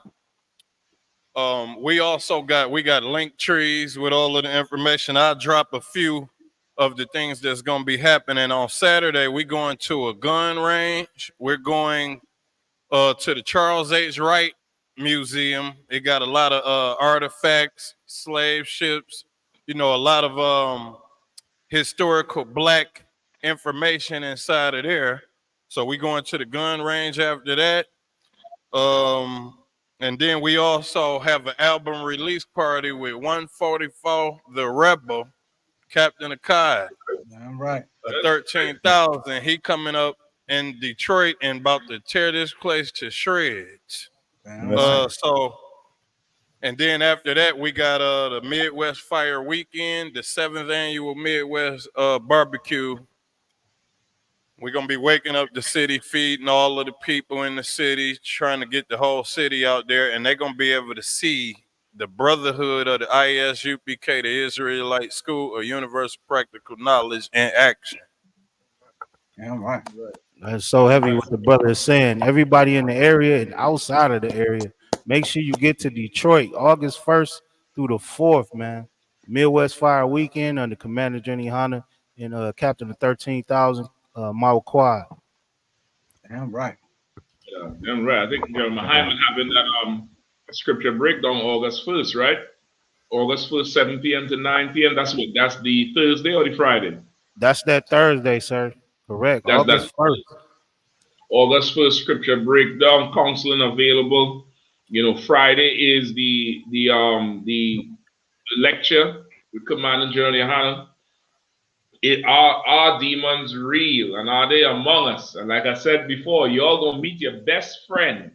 You're gonna finally understand that relationship you have with your best friend from the diapers. So that demon following you all over. You're gonna finally get to understand that demon. At that lecture August 2nd. And then what's going on the 3rd again? The gun range. The 3rd concert, we going to the Charles H. Wright Museum first, what they call the African American Museum down here in Detroit, and that's a very heavy museum, like the brother Kodash Dabar just touched on.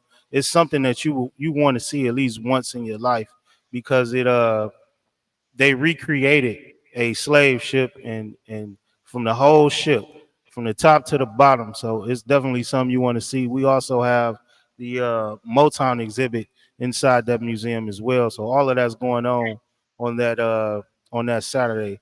So after we go to the museum, we go into the gun range, and then it is the album release party for Captain Akai. So like if I may, it's kind of ironic that we're going to a gun range after coming out of that African American museum, because once you see some of them artifacts, you're gonna be like, oppression make a wise man mad. You're gonna try to get some of that damn steam off from looking at them artifacts up in there. Oppression to make it aim straight. Yeah, right, man. That's right, brother. Right. Yeah, man. Listen, y'all have a jam-packed weekend down there, man. Listen, man. I pray everybody make it down there. I'm gonna be tapping in on the video call. Y'all ain't going to the club without me. I'm gonna be in the. Y'all better answer the call too. And show me around the damn club. We gonna go live for you, Cal. I'm trying to tell. No, I'm gonna be in the live. Don't tell me we gonna go live. He is already. He said we gonna go live for you. Nigga, I'm going live. Yeah, right. Detroit, Midwest is always be really a good cookout. All these zones really, because they're so different. Midwest, right. Atlanta, West Coast, down south. Forget about it down south, man. It's always be a good vibe. I advise everybody make it down there. And the general going to drop that lecture. It's going to be good. I think last week he did lecture. Could too, Cap. Go ahead, please. No, I just Detroit, man, is a special place, man, because Detroit, you look at it's so much history with our people, man, in Detroit. All the way down, the Motor City, man. Let's call it what it is. The streets is called a murder mitten, the Michigan, you know what I'm saying? But when you look at all the history from Motown to the civil rights, it's so much Detroit, man, is so much rich history. You know what I'm saying? With black people in general. I mean, that really got it out the mud. You know what I'm saying? For real, for real. So I mean, if you in the, in that 313 area, man, you out there, east side, west side, all them different zones, 7 miles, Schoolcraft, man. Listen, it's a beautiful, that the city need this, man. I mean, it's a beautiful thing. Come out, man, and get down with your brothers, man. ISUPK, and you got to be a lot of people in Detroit is a hustle city. Let's just keep it real. Damn right. Detroit is a hustle city. So if you got some merchandise or you want to vend, man, come out there and sell your product, man. Get in contact with the school, man. Let's break bread. Let's, you know what I'm saying? We got a lot of stuff we need to be doing in Detroit, man. Detroit is, you know what I'm saying? I know because I had my roommate was from Detroit when I was in college. So, you know what I'm saying? Just being around the city, man, and just, I mean, it's a beautiful thing, man. I mean, there's just so much rich history in Detroit, so much talent in Detroit, man. So much, talent, all that there, man. Fashion, forget about it. Fashion-wise, Detroit, oh my goodness, it's amazing. Right, it's a whole nother world, man. So you want to be there, man. Get down with the UPK, man, and let's get taste of that Midwest Fire Weekend, man. That's right. Kahan, as you're talking there, I can hear people booking the flights right now. Kahan, the century right there. Kahan, people is booking the flights right now, after that thing. But I could definitely concur. I think I've been to Detroit definitely one time, and it was absolutely excellent. I've been to Chicago a couple of times. That whole area, is different. Is a different vibe. It's cool. It's right. The atmosphere is good. You know what I mean? It's damn near like a down south up north. You know what I mean? In a weird type of way, with the vibe, the hospitality, the way our brothers and sisters receive you. You know what I mean? Don't get simple up there. No, it ain't. It ain't Candyland. That's right. That's right. It ain't Candyland. It ain't a road of Skittles. You know what I mean? You will get some lumps up there. You go up there, be simple. You will get some lumps up there. Yeah, but right. it's the wild, you know what I mean? So yeah, man. Listen, we're gonna plug it again before the end of the show because I know Detroit about to be off the hook. You know what I mean? So y'all want to figure out this what is Kamala? Kama Sutra. Kama Sutra Harris. is black. Is Brat. That's the campaign. Apparently, her headquarters are done. And brother, I had to figure out what the hell Kamala is Brat means, Zach. And I mean, I couldn't even, like, this place is falling out. It's absolutely falling. Right. It's absolutely falling. I'm about to show you all this video that supposedly explains what the Brat is, right? It's from some song, some broad sang, and they started attributing it to Kamala Harris. And it's probably, would be in a negative way. But her team damn near adopt the whole thing for her campaign. And this is the explanation of Kamala is Brat. They're explaining what a Brat is. Have you been wondering what all these bright green memes are all about? Let this millennial help you out. So this all started on Sunday with British pop star Charlie. Have you been wondering what all these bright green memes are all about? Let this millennial help you out. So this all started on Sunday with British pop star Charlie XCX tweeting Kamala is Brat, referring to her latest album. And if you're not up to speed, the singer says a brat is just a girl who's a little messy and likes to party and maybe says dumb things sometimes. Now, hold on. I just want to pull that back so you can hear the definition of what a brat is from this pop star. Yeah, that definitely would go over my head. The singer says Say again? I said that definitely would go over my head. I mean, in reference to a damn presidential candidate now. Now, if this was in reference to some random influence abroad, I could have probably, see it. But I would have never guessed that she's adopting this.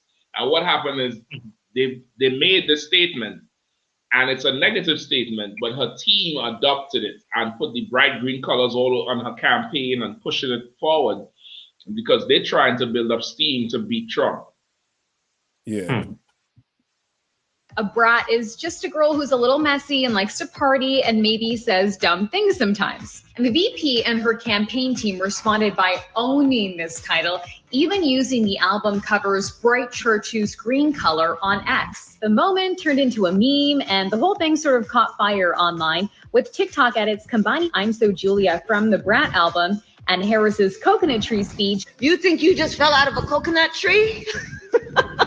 Getting millions of views. The tag Kamala Harris is even trending on TikTok right now with over 100 million views in just the last week. This meme became Harris's official launch as the likely Democratic nominee, advertising her as Gen Z's Brat Summer icon. So we go from Hot Girl Summer to Kamala Harris Brat Summer. So, and this is again Gen Z, which is, you know, with the exception of the ones who are in the carnal age group in the UPK, with the exception of those, got to be the dumbest generation in the history of the earth. Because, brother, they said a brat is a woman who is a little messy, means she's a bitch, likes to party a lot, which means she's a little loose, and says dumb things sometimes. And that sometimes is all the time. Sorry. And that's what you think of your presidential candidate that you want adults to vote for and put in charge of nuclear weapons. A woman who's a little messy, who likes to party and says dumb shit sometimes. So Kamala is brat, and her campaign team done adopted the whole thing for her. This is where we are, America. This is America. That's right. That's right. That's sure how they even think about a Gen Z for real. Which means the drugs ain't gonna stop. It's gonna be tons of drugs on them streets. Yeah, because she likes to party, Cap. That's a lot. Yeah. She like how the drugs could stop. Yeah, I mean she want to do this thing here. Woo! That's right.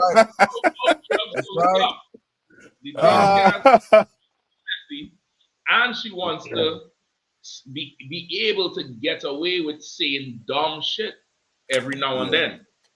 It's down here like they're telling you, go easy, because this is a not so smart woman we putting in charge of the nuclear weapons.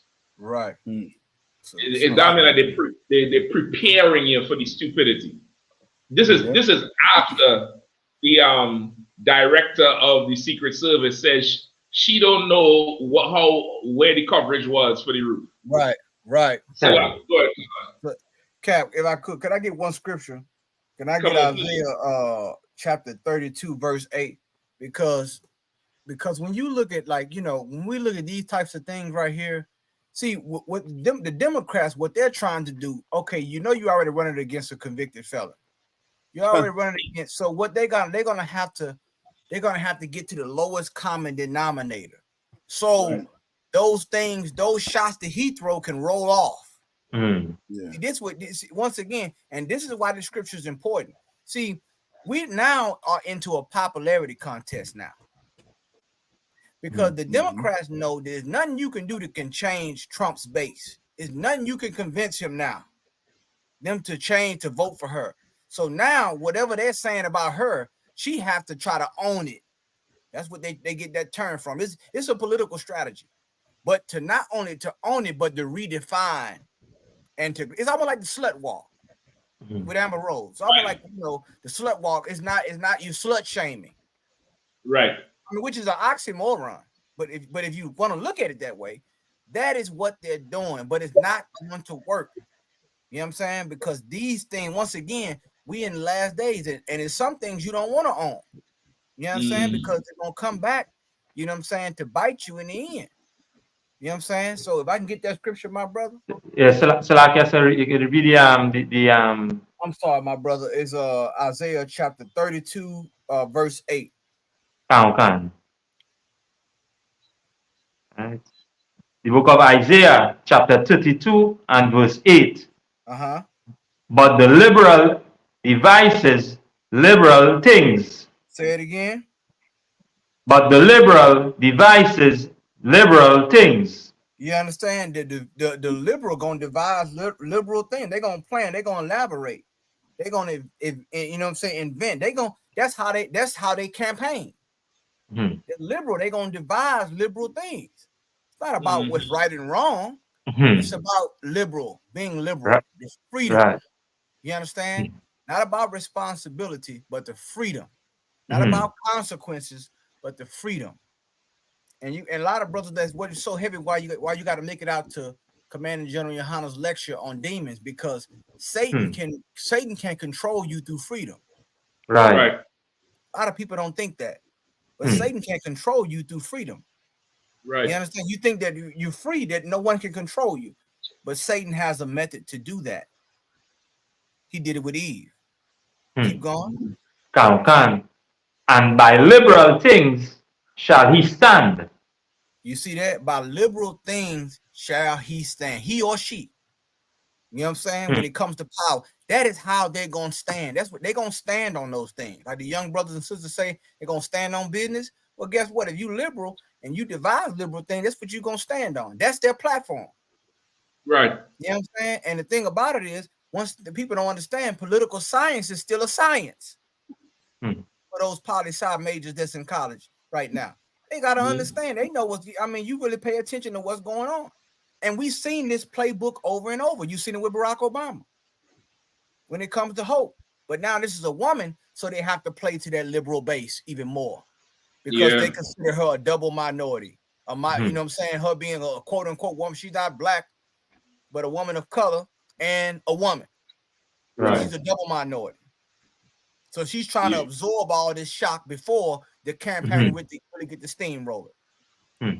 So like, if I could, I yield. No, listen, you absolutely right. I wanted to ask you on something, right? Okay, they're saying Trump is, for right now, declining the debate. Of course, she's saying he's running. He's saying he ain't running. He just wanted to be made official that she's the candidate. Now, is that true, or somebody lying? Salaki, sir, if I may, that's true. So go ahead, come on. Salaki, sir, they originally Joe Biden and Donald Trump had two scheduled debates, June 27th, that's the one we seen, and September 10th. Because Joe Biden dropped out, Kamala Harris is saying, we should be debating this. You know, what's stopping you from debating the same day? The only thing that changed is the person. And so, okay, now Donald Trump's team did decline to debate, but they're saying the reason they declined to debate is y'all haven't even officially decided who's the candidate. Meaning he's saying, like, you're trying to get me to lock into something when y'all haven't even officially decided a candidate. Yo, listen, that's to show you this man who we impressed by is swift, like how the scriptures say, swift as the eagle. Because you would think that Kamala is the Democratic nominee. But apparently she ain't. So it's down there like they're running a man in motion. You know that NFL man in motion? You the quarterback on the other, you the defense on the other side. You watching this man running, you watching to see if they're gonna give him the ball. Meanwhile, that nigga ain't even in the play. And that could possibly be what they're doing to do a few things, drain Trump's resources and to make him show his playbook. Because if he go and he debate her so close to the election, he's gonna have to give more of his playbook. He can't just go and talk over Biden and answer questions any old way like he did in the first one. He gonna have to come with a little bit more, policy talk. So they could be trying to bait him out there and then switch him up again. You know what I mean? Like General Q said, they're gonna put Hillary to run at the last minute. And hit a total 6 for a 9. T-bone that nigga in the intersection. Straight T-40. He on a green light, all coming through the middle of the car. He don't know what the hell hit him. Salaki, if I could, Cap. I didn't mean to cut you off, Cap. Salaki. No, go ahead. You go ahead. If I could too, and it's so heavy because like the Lord is shuffling the deck in this thing, man. Like a lot of people, they're like, man, this election ain't nothing they ever seen before. But the Lord he's continuing to shuffle the deck. Like just when you think it's one thing, he's shuffling the deck. Like both parties don't really know by this time in the campaign, they would already have solidified their candidate. But the Lord is shuffling, and then not on top of that, you got all these wars that's going on. You know what I'm saying? All these policies. Netanyahu just came down to the Capitol. So you got to understand all these deals being cut in the midst of this, and they want insurance. They want assurance on how this thing gonna play out because they don't know where it's gonna go. You know what I'm saying? They don't know if it's gonna go to insurrection again. They don't know what's going. They don't know if it's gonna be a shoe-in. So the people really don't really know. Even in the party, there's dissension amongst the Democrats. Even in the Republicans, there's dissension. You know what I'm saying? Because of the tone and rhetoric that he's amping up. You got a lot of investors that's in these campaigns now, investing millions of dollars, and they want to see a return on their investment. Right. So these are the things that, once again, this is why the Bible talks about judgment and about righteousness, because this is why we should pull back. This right there, this thing has nothing to do with us, believe it or not. And I know a lot of Black women are excited, they're energized about, you know, a lot of she went to Howard University and she was a part of the AKA sororities and so forth. But let me tell you something, man. And especially those who out there who's saying that you have a coalition with white women. Let me tell you something, man. You're going to see if white women are going to choose gender over race. Yep. You're going to see that. And remember, remember what Commander General Yahanna taught you about the race card. It is the most powerful card in the deck. Yep. General Mayaki even said it's the only card in the deck. And you think that they're going to choose their gender over race? You're sadly mistaken. You did. You chose gender over race when it came to feminism. And a lot of you became single mothers because of it. And raised, you know what I'm saying, destroyed the Black household. But in this case, you're going to see the opposite. You're going to see that they're going to choose their race every time. And the first election when Trump won should have taught you that. You thought that it was going to be different. You understand? Because of Hillary and so forth. It doesn't work like that because they're not you. They're not like us, as the song say. You understand?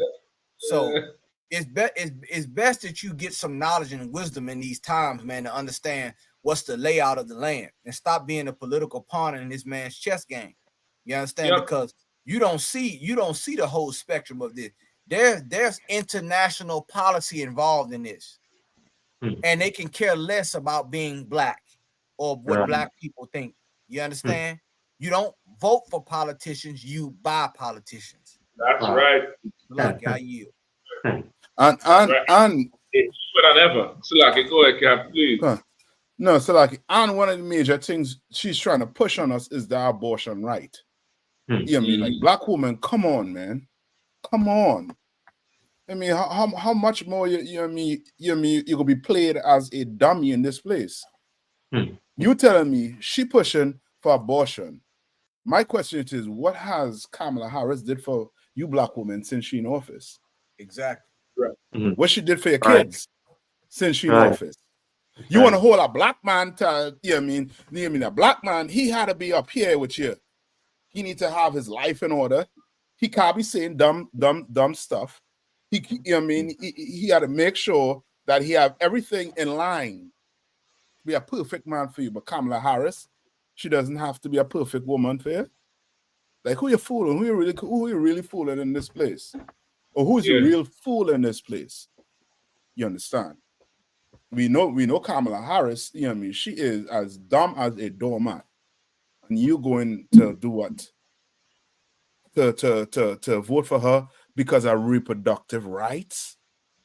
Right. No, don't be so dumb, Black woman. Don't be so dumb. Don't give your I mean, give your vote away like that. Exactly. You know what I mean? Salak, Cap, if Come I on. could, what you saying is spot on. If I could, Cap, because like once again, reproductive rights. Okay, let's just start there. Once again, you ain't talking about all the women, all the other issues black women have. Like you want to marginalize black women and just into the category of abortion. But there's other things that black women deal with. They deal with, equal pay on a job. If you want to talk about women, black women not getting the best jobs, you know what I'm saying, as far as dealing raising children, all the resources that they are being cut out of by other fabricated minority groups. You don't even want to talk about that. You just want to say black women's issue is abortion. And you black women are foolish for allowing her just to put you in the box of abortion, reproductive rights. So that's your only problem? Is a sexual issue? That's basically saying you over-sexualized and you need to be neutered like a dog. You don't even see that. God, so if I could have proper leadership. Go ahead, my brother. Salaki, Cap, if I could, this is real heavy, man, and it's very important that black people understand what to do and what not to do. For us to get involved in this, it's like two stupid people fighting over a book, but can't neither one of them read. Like it's pointless. You understand? It's pointless for us to get involved in. I yield. Damn. Like I think I'm gonna have borrow that one from you. That's right. None of y'all could read. That's the election. That sums it up.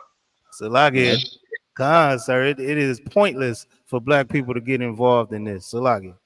No, you're right, brother. If I could jump in there. Oh, go ahead. Go ahead, brother. Come to you, go ahead, Kudas. Salaki, if I may, and this is the even dangerous part about us getting involved in it. We got involved with the situation with Obama thinking that he was a president that was going to help black people, and he caused us to experience a disgusting part of life that is killing our people, which is the the LGBT community stuff that he got us involved in. And now you have Kamala Harris pushing this abortion. That's like trying to almost wipe us out to zero right now with both of those combinations. Like it's almost like it's a what do you call that? Like when you're trying to reduce the growth. Population control. Population control. Right. Yeah, that is horrible right there. Yeah. And Cap, before Kapash come and John Q put up something there that's heavy also too. Where she said she couldn't do nothing for black people, but she gave Israel 38 billion for real. Like Kapash. I can't even remember anything the vice president did in the last 4 years. I can't remember a speech, a flight, a picture. I remember everything Trump did. You saw Pence. Everything. Pence was right there. Like this broad here, brother. Kapash, go ahead. Salak, brother. Oh, Salak, now what you bringing out is so heavy. What all y'all bringing out is nuclear. You know what I'm saying? Like how Kevin Khan would say. Like, I had to try to get in on this. The scripture that come to mind that is heavy is about if you want to destroy the house, you have to destroy the man of the house. I'm paraphrasing. Y'all know what scripture I'm talking about. Once you bind the strong man, then his goods is easy to be spoiled.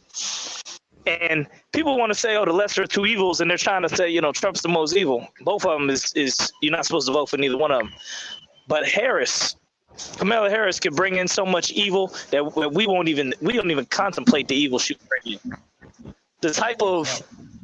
She bringing in the evil that Satan wants to bring in with Eve. I'll make you a god. Kamala Harris will go in there and make a black woman a god, and all she would do with it is destroy her own self and her people. Because for the life of me, not one black person can tell me what's Kamala Harris' policies. That's right. Right. What is any of her policies? What's her policy on the border? What's her policy on these police killing brothers and sisters? What? She was a prosecutor. She was the DA. Now black people voting for the DA. I thought she, and then the main story, she had evidence that held a black man who was on death row, kept him on death row until the courts had to force her to bring out the records. Yeah. Yep. And she did that to a few people, not just one brother. I think a few people she was blocking the evidence just to keep them in there. God. So like she can bring in an era of black woman foolish ignorance that is unparalleled, that no other candidate can bring out. Like she's really a chameleon, man. That's right. Go ahead. No, but still, I didn't mean to cut you off. Just on your point there, I'm gonna come back to it. Go ahead, Kapar. Hello, I think it's frozen on me. No, we can hear you. Okay, I was gonna say the last point on it. She's such a chameleon that I was talking about it with my rib. We looking her up to see some more, check out her dad a little bit more. I told her they done swept the internet on her dad and her family. Yeah. That's right. Benjamites are proud to be Benjamites. All of them. Whatever island they proud to be it. I ain't seen not one video of her dad or her family. Where's the rest of her Benjamite family? She's the only one. They ain't no other family on the island. Where they at? That's right. She's a chameleon. She's Indian. She's white when she want to be. She's black when she want to be, and she's anything else at the drop of a hat. She's a hoe. She's a married woman with is an upstanding woman. She's supports the war. She's against the war. She's everything. She's a perfect politician. She's a brat. According to the definition of a brat.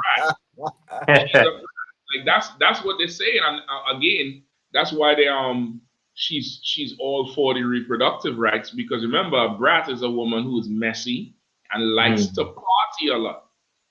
And we all know, you remember the Plan B pill was always, the commercial was what? Always Sunday morning. What happened last night? What about this? What about this? Plan B. That's right. So it's and this is the height of the Gen Z generation. The Gen Z generation is probably the most promiscuous generation, because the society is so sexually charged. It's so sexually charged right now, it's ridiculous. So of course she's given the outlet for more sexual irresponsibility, because again, that's number two, the second rule of being a brat. She likes to party. She's messy. She likes to party, and she will say a few dumb things here and there. So just give her a break. It's ridiculous. It's totally ridiculous. Yeah, go ahead, please. Now, what you're saying is so right, man. And here's the thing about being a leader. See, when you're a leader, when you say things, what you say have consequences. And saying dumb things can get people killed. Come on, man. You understand? Like when you say certain things, that's why there has to be prudence when you're in charge. Because you just saying what you want to say can affect the lives of other people. And then you want to talk about, like, once again, that's Captain Kapaj brought it out so heavy. Comma chameleon. You understand? Kamala Chameleon is her name. Is one of the aliases that she can go by, because once again, like you said, you're not connected to us as a people, for one. But then more and more important, let's just look at this. Who you marry is a political decision, according to the Bible. You know what I'm saying? Marriage is a serious situation. Now, if all these black women are saying she's for black women, she's for black people, she's for this, well, then all you have to do is look at, a lot of times you have to look at who they choose to marry. That's right. Be with. You understand? What the script? Can I get that scripture where it says, you know what I'm saying, that they'll turn our heart away from the Lord? You understand? Who you marry is since you want to talk about political decisions, who you lay with, who you marry is a political decision.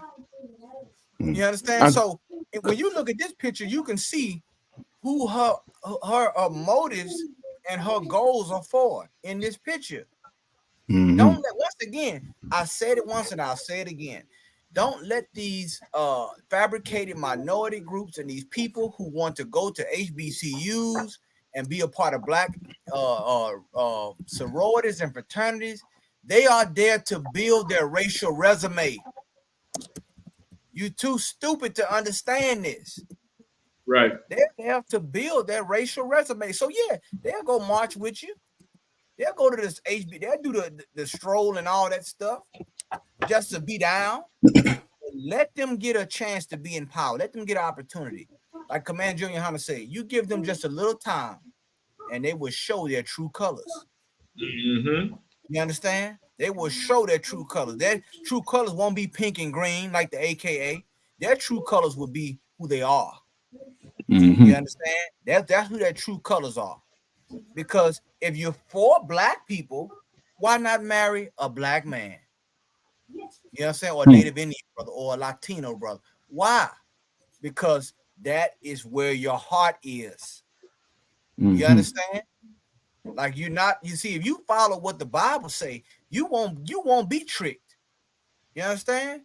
But the thing is, a lot of brothers and sisters don't follow the Bible, which is why you need Commander General Yahanna, you understand, in your life as a spiritual and a spiritual advisor, and not only that, a leader. Right. In the ISUPK. That's what you need, because otherwise you're gonna be tricked out of this. And you watch how she pivot on certain issues when the pressure get on. Yeah. Let the pressure get on. Right now, she's everything to everybody, right? Right. Because now, you know what I'm saying, she out the gate. But watch as the pressure turns. Watch how she pivots on certain things. You're gonna see, hold up, I thought you was this. I thought you was this. You know what? She just got a check from the this convention. You know what I'm saying? She just got a check from this endorsement. Stop defying the Lord's convention, brothers and sisters. You understand? Playing a part in this man's government has never been anything to us. Christ said it. He told the Pharisees and Sadducees, he was a murderer from the beginning. He let them know that's his modus operandi, murder. That's how he rules. He don't rule through democratic legislation. They care about democracy. You better look at Rome. You better look at what they did to Caesar. Right. All them other people who got too much power or they wanted to sway the political atmosphere. These people don't care about that. Right. You think this game that they playing is fair? It ain't. They can switch politicians and switch all kind of policies overnight. You'll wake up tomorrow and there'll be a new. You won't even know what the hell happened. Salaki, go ahead, my brother. I'm sorry. Go ahead.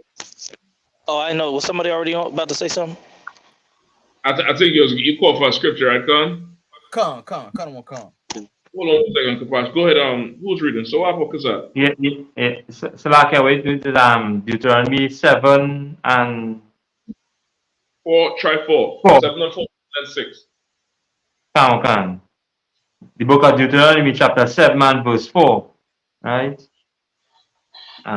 For they will turn away thy sons from following me, that they may serve other gods. You see that? If we marry out, the Lord told us that we marry outside our race, that they would turn our sons and our daughters from following him. What is that? Meaning your views, your cultural views, your political, all these things, it would be turned from what God, just by who you marry. You see what I'm saying? If you want to talk about a political decision, talk about who you marry. You don't want to vote on that though, do you? You understand? Right. You think that it's open season. Go ahead. Can. So will the anger of the Lord be kindled against you and destroy thee suddenly. And that's what has happened. You got a lot of black politicians right now. The whole thing is coming up because once again, they talk about reparations and all these things. And now the term which they hate to discuss is integration. How strong we would have been if we would have never integrated. How much power we would have had as a voting bloc if we would never integrated. Well, it's too late for that conversation now. It's too late for that conversation because we are more divided than ever as Black, Hispanic, and Native American Indian people. And we're divided among party lines. You understand? Not racial lines, party lines. So we're weak. Right. You can't even make a decision without the Democratic Party co-signing on it or the Republican Party co-signing on it, man. You understand? We supposed to have full autonomy over whatever rights when it come to our women and what we decide as men over this nation. But yet we need them to decide reproductive rights. We're the laughing stock of the whole earth. So like I yield. If I could real quick, what you bring out is so heavy that okay, Kamala Harris may be one of the first people to try to run the whole presidential race without a platform. So like 1 second, Cap. Hold on 1 second. Alawafanya, Barack. Yeah, about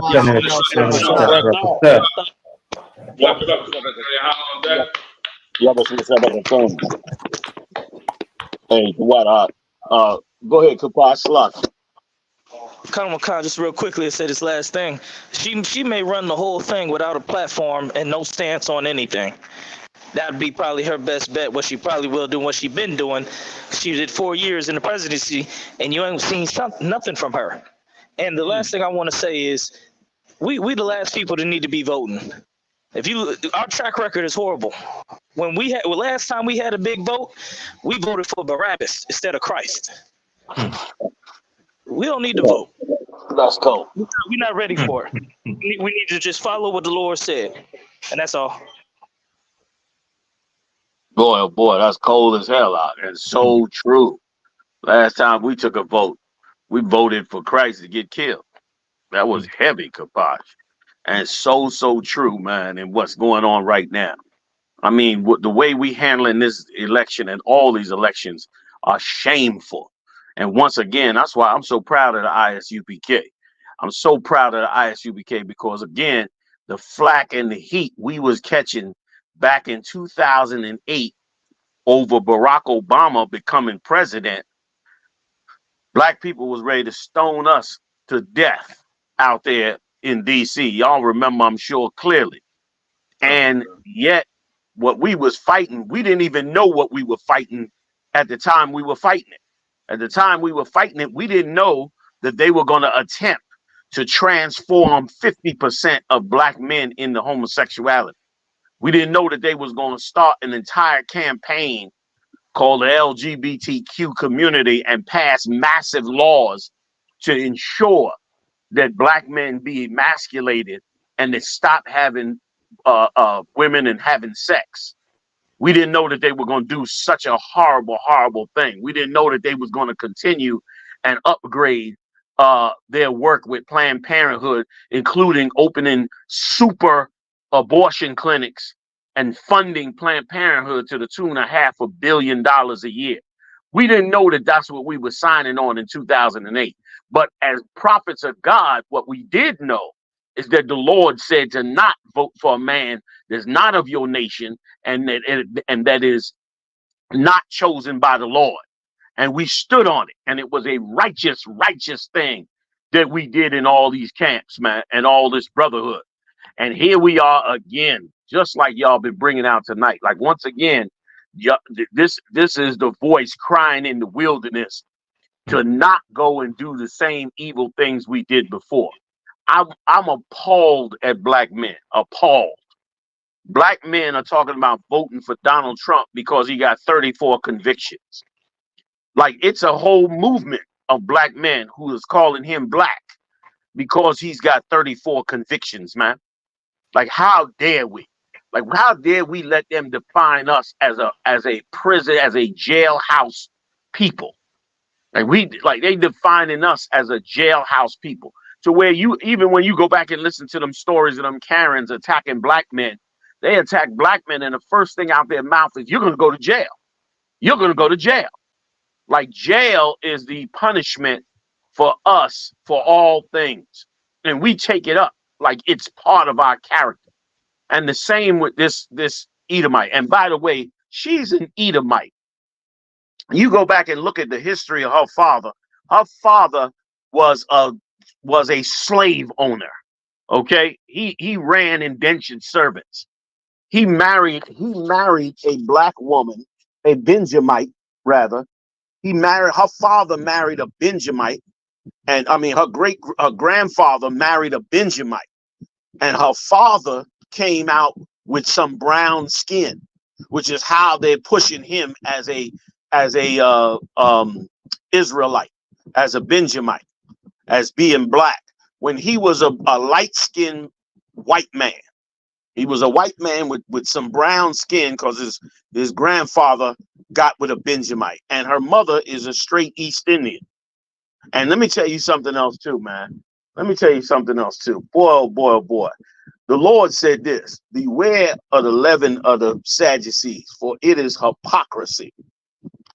And that is so daggone true. Yeah, there you go. That's the parents. But now they ain't telling you that the grandparent, the father of this guy, is an Edomite. Okay? And this is a privileged family that made money off of having Benjamites in total captivity as indentured servants, man.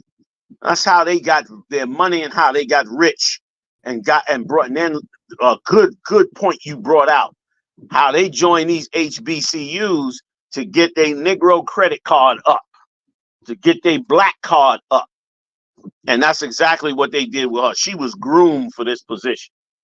You understand? Groomed for it. And they went out there and tested her to see if she would be vicious enough on black men. But I'm going to tell you something. Can y'all hear me? That's it. Most High pray. I just want to add one more thing. That's going to be devastating. Like these heathens, unlike us, like we so dumb. We think that she gonna get in office and help black people and help the situation, because we don't realize that we're the only people who get ahead and don't help our own. We're the only ones that get ahead and marry the white woman. We're the only ones that get ahead and help the other man instead of us. You understand? And what we're watching play out before our eyes, we're watching a rank race. Let me explain something.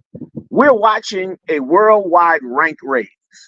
And the worldwide rank race that we are watching is a rank race to the East Indians above us. If you notice, Donald Trump's vice president is also married to an East Indian. Kamala Harris's mother's bloodline goes back to an East Indian. Right now, India is one of the fastest growing economies in the world among nuclear powers. India has two things going for themselves. One, they have a great, they have a very low debt rate. They don't have a lot of debt. They got 1 billion people over there, but they got low debt. They got their people living in piss and poverty and swamp water. So they got low debt, but they got something else. They also have highly educated tech people. The tech people, they are one of the people that graduate one of the greatest amount of technology people. And they are about to technocrat the entire world. The world is going technology. Everything's going digital. Security is going digital. Money is going digital. They want to totally control people's lives digitally. They want to be able to pull up anything they want. They want to be able to manipulate anything they want. That's why they're so heavy on data, because they want to be able to just punch a button and figure out everything about you that you do automatically that you don't even know you do. You go to the store and buy Pepsi, you fall into a database where they know X amount of people will drink Pepsi. So whatever we want to do with Pepsi, this is the amount of people it'll reach. That's sort of speak what they want to do. And now that the strong possibility, believe it or not, that she may get the White House. I mean, a lot of people don't believe she won't get it, but she may very well get it because of the bankers and the wall and how Wall Street is so behind her. So they may steal, even though she coming in late, the race late, all of that is performance nonsense. They can make whoever they want to make win this election. They've brainwashed the minds of the people already. And we are so brainwashed. Like I'm so amazed. I'm so amazed that I'm not sure that they're not using some type of electronic or chemical device on black women in this country, because black women are going to endorse the massive push forward, like y'all been bringing out, of abortion. Who would be so dumb? Who would be so dumb as to celebrate the murdering and wiping out of our babies? Who would be so dumb? But our sisters are so brainwashed that once again, they do what they want. We got the brothers brainwashed into thinking Donald Trump is great now because he been shot at and he's got 34 counts, and we're gonna think she's great because she kills that baby. And that's a heavy word you use, reproductive rights, which is so evil. Like the baby gets no reproductive rights, but she gets all the reproductive rights, and it is genociding us in this society. And now your East Indies, all the Caribbean, damn right, most I'm right. One last quick point, if I could, all your Caribbean islands, get ready, because whatever political power, economic power, and military power they had is getting ready to get wiped out. It's getting ready to get taken over. If it doesn't be taken over by the East Indians, it'll be taken over by the East Indians via the Africans. That's the new rank raise. Get ready for them to be over the top of you, your landlord, your computer tech, whatever, whoever you got to report to. That's who they'll be sitting up over. That's the new position for them. They'll be in state governments. They'll be infriended by everyone else. And once again, you know, the 12 lost tribes of the children of Israel, God's chosen people, will be kicked down another notch, if not for our holy King Yahweh Shai. I yield my.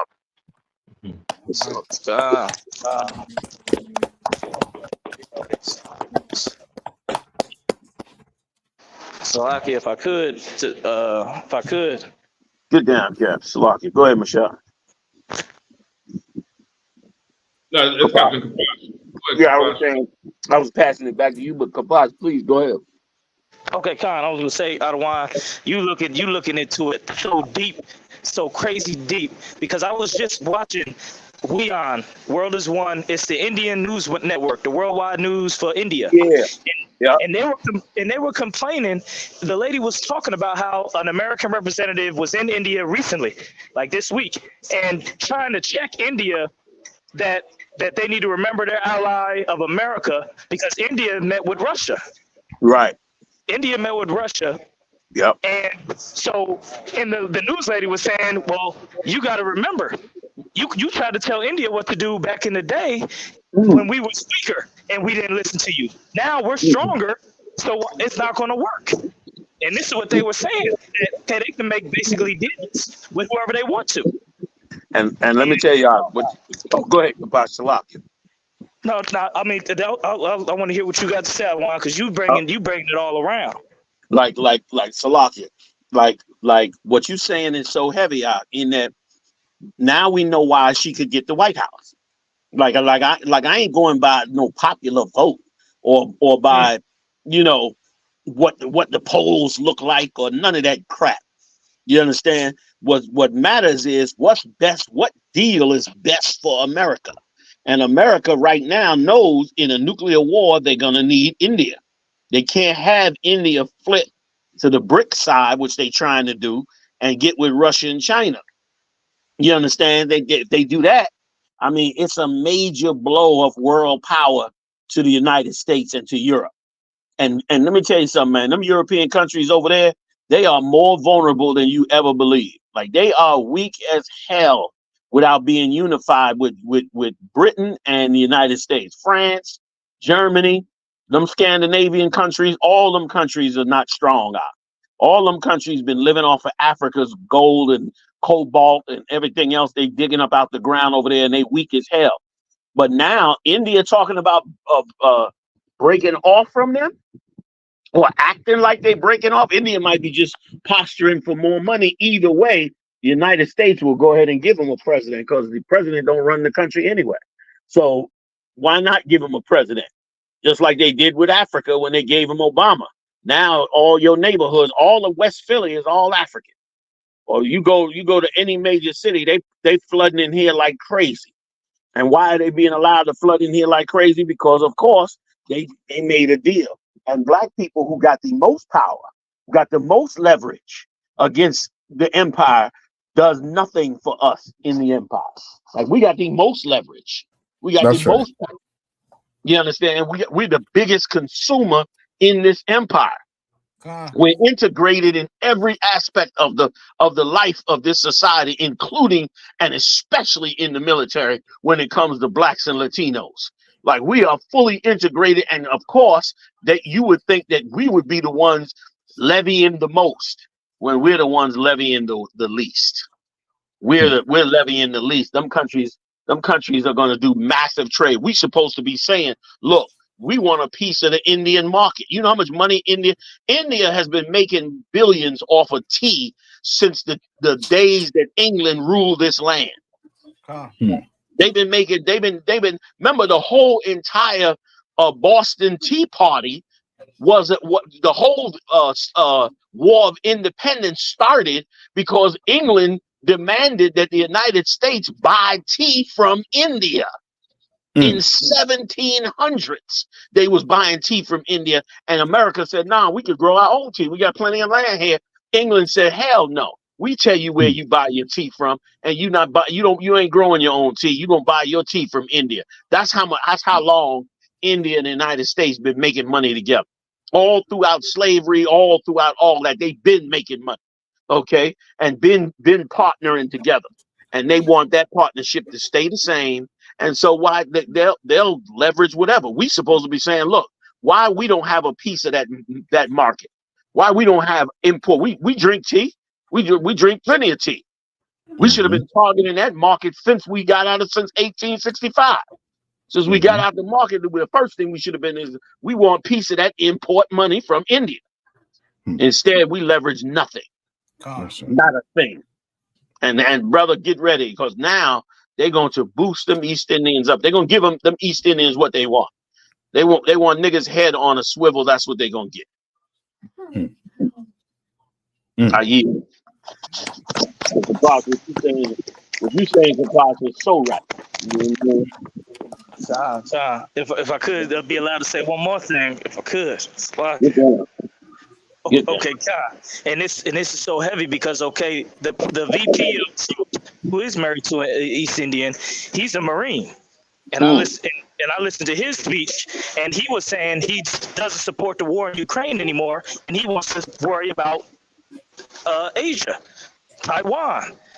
Obviously, which it makes sense because they sending millions of dollars to Ukraine. They figuring we might as well sell this billions of dollars to Taiwan, and at least we get some chips out the deal. Yeah. So America's spearheading itself into a war, like straight war. Like they're ready to make their move against Asia. They're posturing, like you said, with India, they both got an Indian on their team, the Republicans and the Democrats. And so it's just that's what's coming. Like this World War III is really going to come, and whether you like it or not, black people, we gotta wake up.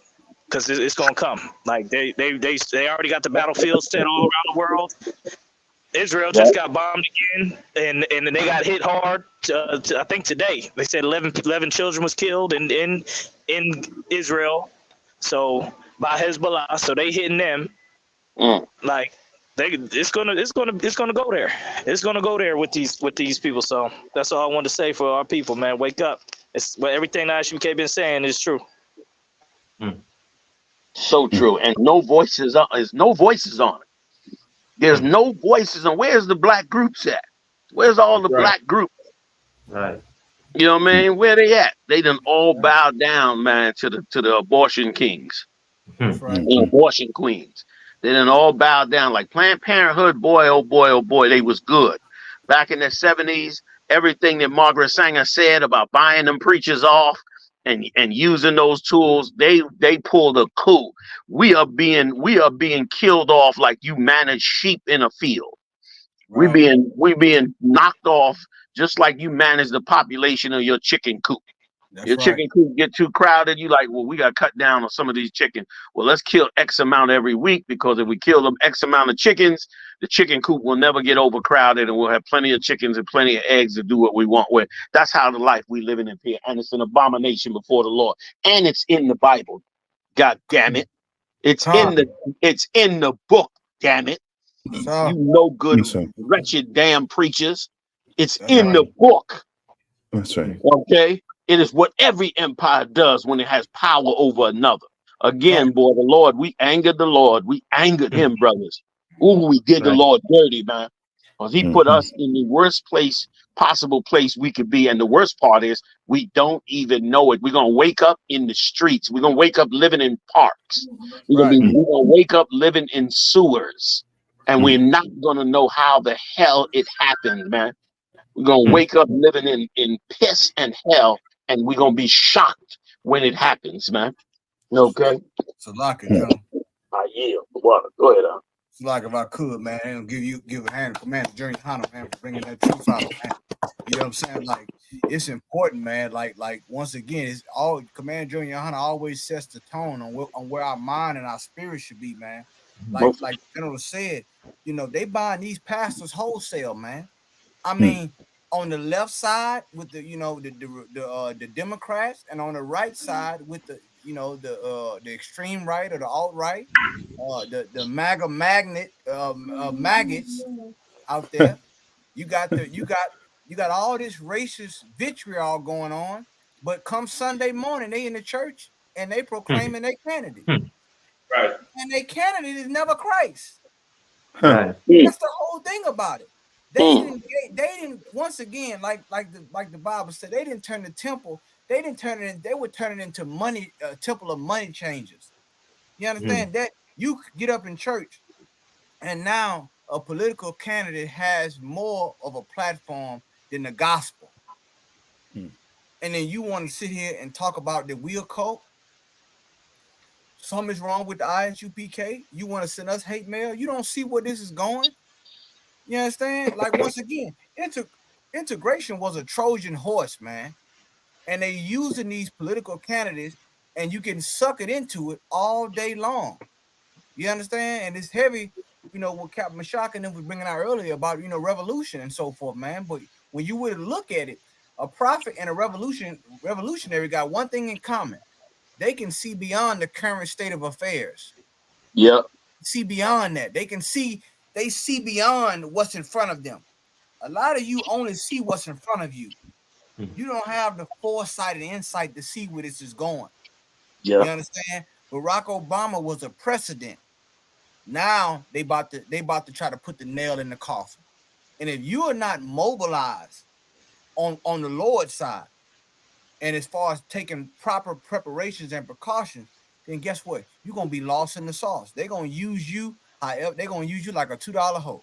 Yeah. You know, and Kamala Harris. I mean, listen, it's so much stuff about her. I mean, she was Montel Williams' side piece. I mean, let's just start with that. Let's just go there. I don't want to give you a graphic.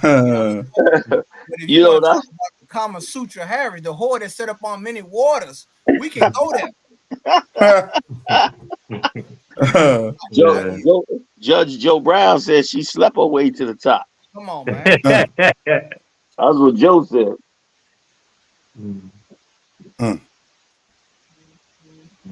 Lock, I yield. I was just looking for the picture of go right there. Oh my goodness. and you see it's two of them he had, so you know what she was dealing with. Come on, man. That smile on Montel Williams, they say a picture's worth 1,000 words. That smile on Montel Williams letting you know all the presidential advices that he get access to with her. It's letting you know. You know what I'm saying? Like, they saying that she was promiscuous all the way up in California. You know what I'm saying? It was another cat they saying she was dealing with, you know what I'm saying? Anyway. But I mean, come on, man. Like, if you want to keep it real, like if this this is who you gonna choose to lead you. This is what we just going off of, you know, that she's a woman and she's quote unquote got dark skin or brown skin. Man, come on, man. Like this where we going. I mean, and let me tell you something. I'm upset. I'm so upset that black women, they touted so much how black women got online and raised. I forgot how much money it was. I mean, it was an enormous amount of money. I want to say it was in the millions, like in the It was like $200 million. I mean, 200. Now listen, like, oh man, when God said He's a jealous God, I see it, because you can get all these issues we got with black women and single parent homes and all the issues you can raise money for. You come up with that amount of money for a political candidate. Is that so? You mean to tell me you only able to mobilize and come up with that amount of money when it come to politicians, but when it come to your actual condition and welfare of your people, you can't come up with nothing. You black women, you like once again, you didn't show your hand with this. You can't holler about no money no more. I'm waiting for a black woman to talk about that we ain't got no money for this no more, because you just proved, you just showed the world that you can raise that amount of money for a candidate that you don't even know their policies in regards to us. You don't know their policy, you don't know her policies. Once again, right now, she's everything to everybody because she's trying to galvanize the vote on every aspect. She's a lesbian, she's everything. She's a wife, she's everything, whatever you want her to be. You understand? That's what she is now. You know what I'm saying? So, Salaki, gentlemen. No, go ahead, Salaki. That was a mistake. No, that's just the point that we got to realize, man. We got to understand who we dealing with, man. We don't even fact check these people. So, like, I yield, sir. What I was gonna say is that that I'm looking at this picture. This picture don't even look real. This picture right here. Let me hit you with something. This picture right here. This picture right here appears to be a picture.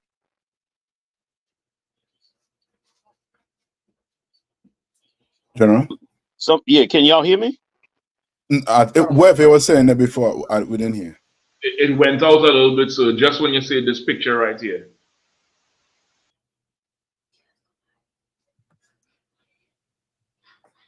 Salaki, John, we can't hear you, sir. Salaki.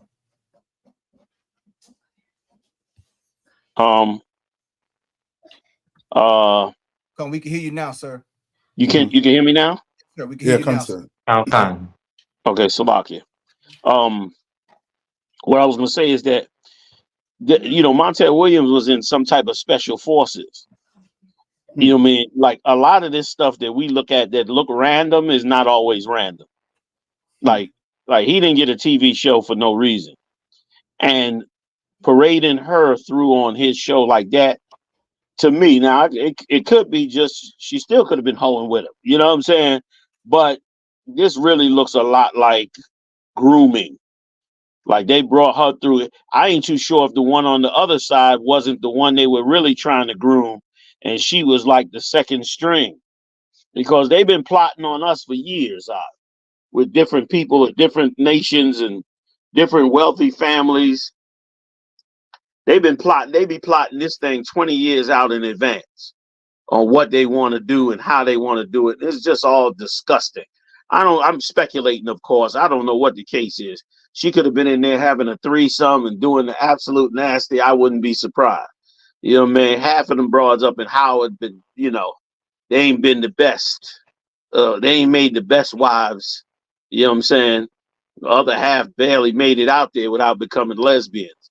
So who knows what the hell it is? I was just speculating on it. I didn't mean to cut in on it. Cut on Khan. Salaki, if I could, General. Good, Salaki. And it's almost like we got another case of, I don't know if y'all remember that Edomite Rachel Dolezal. Rachel Dolezal from Howard, right? Like, okay, that's a good one. Salaki. This is almost like a Rachel Dolezal 2.0. Yeah. Because and like this is why I always had a class. I mean, don't get me wrong, there's some solid brothers and sisters that go to Howard. But every time at camp, I will always clash with Howard, these Howard educated Negroes when we was in DC. Because they, I mean, like how do you co-sign a lot of this? A lot of this BS is coming out of these universities. Yeah. And who is giving you a rite of passage to allow these people? I mean, it's back to back with some of these institutions, man. Rachel, there you go. Look at that right there. Exhibit A. For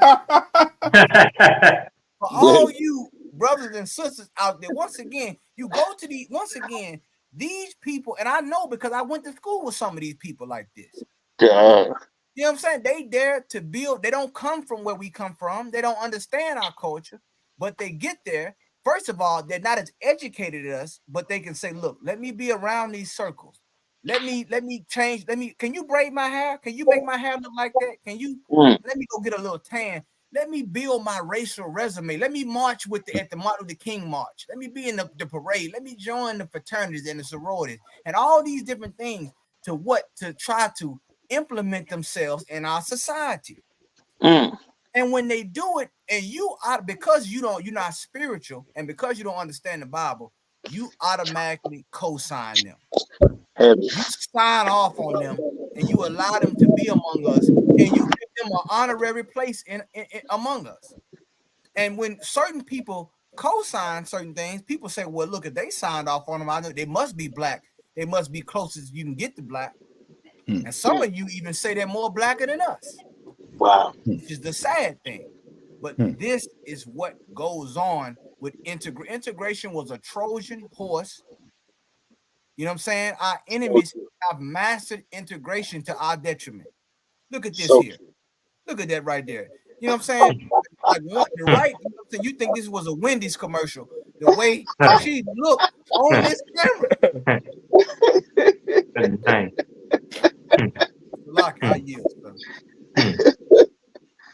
Oh, man. She's the one who came up with the term or the transracial term. There you go, Cap. Oh, that's right. Because first she came out saying she was black, and then when the picture came out, and even her parents came out and said, I don't know who that woman is, but our daughter is white. Then she always identified with being, black, and she's really transracial. Because it was I think she got real high up in NAACP too. I think she has some office up in there. That's right.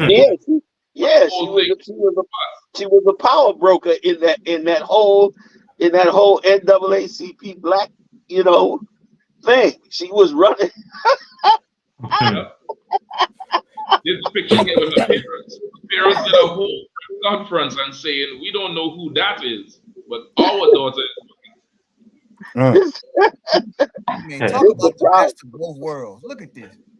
You know what I'm saying? Yeah. Like we can't make this up, but something wrong with us though. You know what I'm saying? Like they able to float, they able to quote unquote get the best of both worlds. They able to be, and listen, this is the crazy part about it. They know how to turn off the blackness when the trouble comes. Yeah. They get pulled over, that white card come out. When trouble comes, then they know who. That's when they really use their white privilege. But you giving them privilege to be among us. Look at this right here, man. I mean, she was making decisions in the NAACP, and you want to talk about you have the spiritual intelligence to vote. You don't have the spiritual intelligence to vote. You don't even have the spiritual intelligence not to commit abortion. You don't even have the spiritual intelligence to have a good marriage. Wow. Why don't we start back to the essential building blocks of what it is to have a family first and focus on that? Focus on what it is that we got to get in our life. We're too busy trying to save this government and save this man's house. We need to get our house in order. Right. It's a lot. I yield, sir.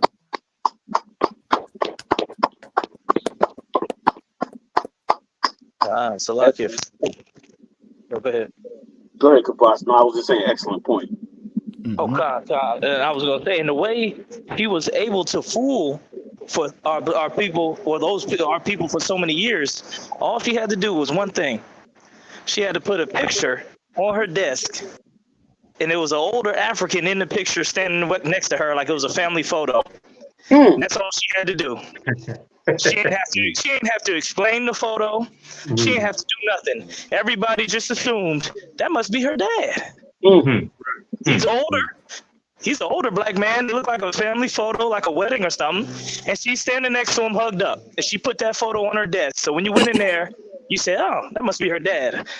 Hey, how's it going, sister? let's talk about people today. That's all, and that's all she had to do. Same thing what Kamala Harris got to do. Put up a faded picture on the internet of a dark-skinned looking guy. And black people sold. We ready to give over the whole nation. Yep. Just off a picture. Right. All our hopes and dreams, our future, our children, everything. Kamala Harris, she's the queen. That's all she had to do was have that picture of that. That's how far we done fallen when we follow these nations, man. These nations done figured us out. How shallow we are and how lustful we are. They figured it out in the scriptures when they figured out that all we have to do to defeat them is to get them to sin against their God. The nations figured it out. They said if they follow their God, there's nothing we can do. If they keep in their laws, there's nothing we can do with them. But if we get them to sin, we can overthrow them. They figured us out. Figured out how to make money off us too. So this is the state. This is the condition that we in. And like Kahan said, we got to get back to the basics, man. Milk for the babies, man. We had a baby stage. I think we went backwards. We done went backwards. We had baby. We need milk. I think you're right. Be nice to each other. Oh, Khan Wakan, go ahead, Adwan Salaki. No, I just wanted to endorse what you said. Like what you said is so right. Like we went backwards. We don't even know if we're a man or a woman no more. We don't know how to keep our kid no more, and we certainly don't know who the enemy is. So we being infiltrated. I'm saying it's so right. We went backwards. All right, Salaka, sir. If I didn't mean to cut you off. Go ahead. Oh, I didn't mean to cut you off, sir. Salaka. No, go ahead. I was trying to say, go ahead. And Salaka, Jim, I was watching some with my mother today. The Emmett Till movie, and they were saying today, I think today or yesterday, he would have been 83 years old today. Wow. You know what I'm saying? Emmett Till. Wow. And and we having that conversation and just talking about where we were and where we are now and so forth.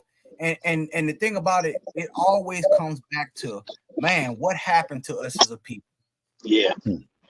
That always happens when you have those type of conversations about the civil rights movement, where did the black economy go, where did the cohesion between each other, the love for us went, and it all is destroyed through integration and us being tricked and believed that we had a part in this kingdom, that we had a part in this empire, even amongst all its expansions and all the enterprises that it has taken hold of. We never had a part in it. Then now, because some of us have elevated, have elevated from being the least of these into those who are, like Captain Mashak put it earlier, that are in proximity of power among these people. You believe now that you're equal.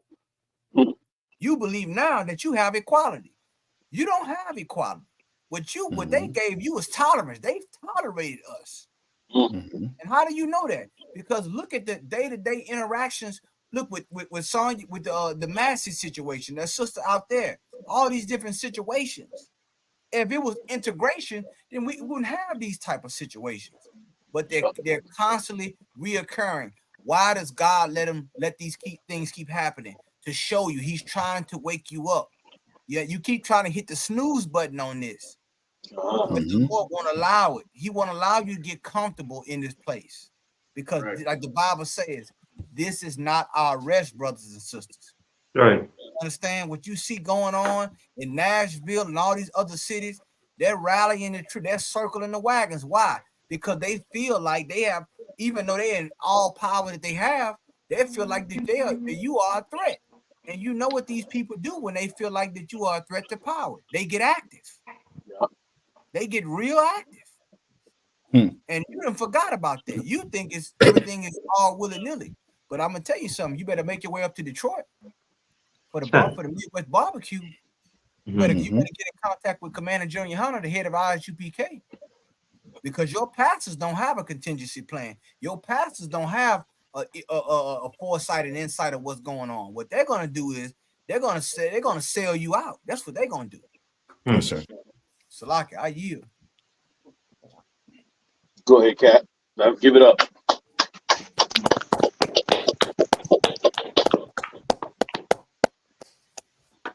Somebody else was trying to get in.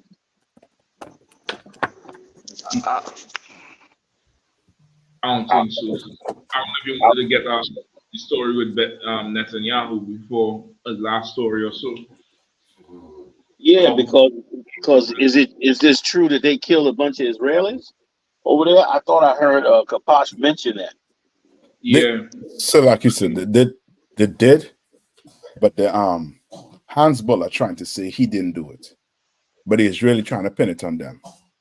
Oh. Yeah. Already the article on it, they're saying that they had like in the Golan Heights, I think it was like 10 or 11 people died. And Hans Buller came out and said we had nothing to do with that, but the Israelis ain't want to hear that.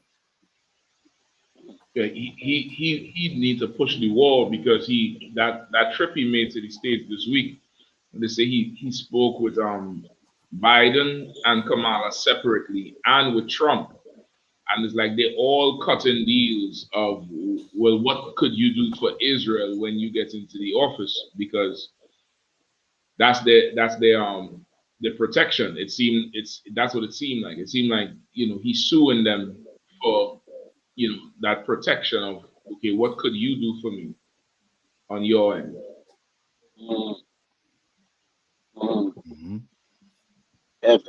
So they cutting deals now, trying to find out who gonna be on their side. Now I don't know how true it is, but I heard Trump came out and said, or Trump's vice president came out and said he believes the war in Israel needs to end. Is that true? Or the war in Ukraine, or one of them? Anybody know? So like I believe it might be Ukraine. I think he said he had disagreed with the one in Ukraine. Okay. And then I think Kamala Harris told Netanyahu, I don't know if she told him that after the speech or whatnot he gave, but she was saying that he need to wrap it up. I think as far as they're talking about the ceasefire and so forth. I could be wrong, but that's what I've heard. The Democrats. Go ahead, Salakia. No, I was just saying. I think Trump also tell him, he want to wrap up the war and get them hostages back. And Trump said if he doesn't win the election, you can guarantee World War III is going to happen with the other side. That's what he said. He said if he wins, he gonna make sure this war is wrapped up quickly. It's gonna be done. He gonna get the hostages back. He talked to Netanyahu. He said, they don't always see eye to eye, but they're seeing what they need to do. But he said if he don't win the election, it's going to be a huge war in the Middle East and possibly World War III. That's rough. Yeah. Yeah, and Salak, yes, and taboo too, like how the whole news, like black people, like like how they be, giving us the news, like we be, gobbling it up, but behind closed doors, deals being made. Like for example, the word hostage, right? They use hostage for when you're dealing with civilians. What they're not saying is a number of them that them Hamas people have is army personnel. So that they ain't hostage. Once you start taking, I think they call them prisoners of war. You understand? But they're not saying calling them prisoners of war, they're calling them hostage, which is, their way of say, make Hamas, look as if, like they's the ones that, they's the evil ones. When, when they went over there and it was a military, execution of whatever they wanted to stop. Then they wanted to stop Israel from from making a deal with Saudi Arabia. You know what I mean? Like there's so much things going on in the background that black people, I mean, we don't even have time to really sit down and, you know what I mean, look and see what's going on in the backgrounds of things. Like the way America have it is almost like what you all see in front of you is what's going on. Don't worry about, you know what I mean, other things. When it's plain to see that America, they in it not because, how to put it, not because they don't want to. They're in it because they have to be in it. You understand? They know that they've been. You talk to white men who are like economic, like people who understand the economics. They will tell you that America, the only way to get this American dollar back up, they have to go to war. They have to be pushing wars all over the place, because this whole money now is the new. They say was the new how to put it, like way of invading your country, basically. You know what I mean? So now you using American dollars. Economics Yes. to invade you. You can't, sir. So now it ain't like the English army with some ships outside the country. No, you're not seeing your country being taken over. But the mere fact you have to, your dollars is 10 of your dollars to one American dollar should show you that you're being oppressed. Why does my $10 have to be one US? Why am I matching it up against your money? Because you are oppressing people. And that's how they've been oppressing people in the Caribbean now. Now it's not, it's not a physical oppression like you see in it, but now it's money. Now it's economics. Now it's the IMF. You know what I mean? And that whole BRICS that come into play, that's what all this war is, you know what I mean, it's all about. You know what I mean? And they tell you about Israel. Israel, I think one of the number one leading stuff for economics is the military equipment. You know what I mean? So they're testing their stuff out. You know what I mean? Countries buying Israeli equipment, but they never tested it before. So now they're getting a chance to basically test it. You know what I mean? Just, you know what I mean? And now you in something or something going on around the earth, but you know what I mean? You don't know why. The white man is the devil, the Bible speaks of. You know what I mean? Like this, the war, you know what I mean? You know what I mean? Like that's why the war can't end. You know what I mean? This is about money. It's about money, money, money. You know what I mean? So like if I could, Cap.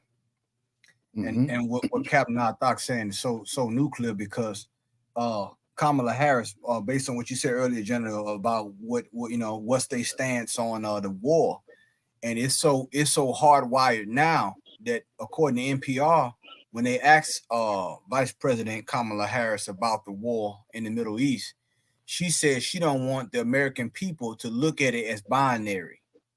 Like, so now, like knowing that she can't really pull, because once again, she can, it's kind of like undermining Biden for her to try to cut deals while he's still a president. So it's like, so being that, and who's to say she's even gonna switch on it? So what she's trying to say is, I can't change the war, stop the war, but I can try to change how people look at the war. That's it. Which is the ultimate witchcraft. It's like, you know, and you know, don't look at it as binary. Don't look at it as two parts, one versus the other side. I want you to look at it different. And those other heathens, they're not going to look at it that way. They may be able to fool black people, not all black people. But that's what she's trying to say. Don't look at it as a binary conflict. You know what I'm saying? Look at it as almost like the word, and I know the LGBTQI use that a lot, the non-binary, you know, I'm non-binary, but there is two parts to this war. You know what I'm saying? It's multifaceted, but it's 2 points, one against the other. Like the Bible says, it's going to be one nation going to rise against another nation, one kingdom against another kingdom. That's just what it is. And the reason that they don't want it, she don't want it to look at as binary, because she don't want it to polarize the country. But this election is going to polarize this country even more. And like we brought out, I mean, what you going to say? You saying that we crazy, but look at what's going on.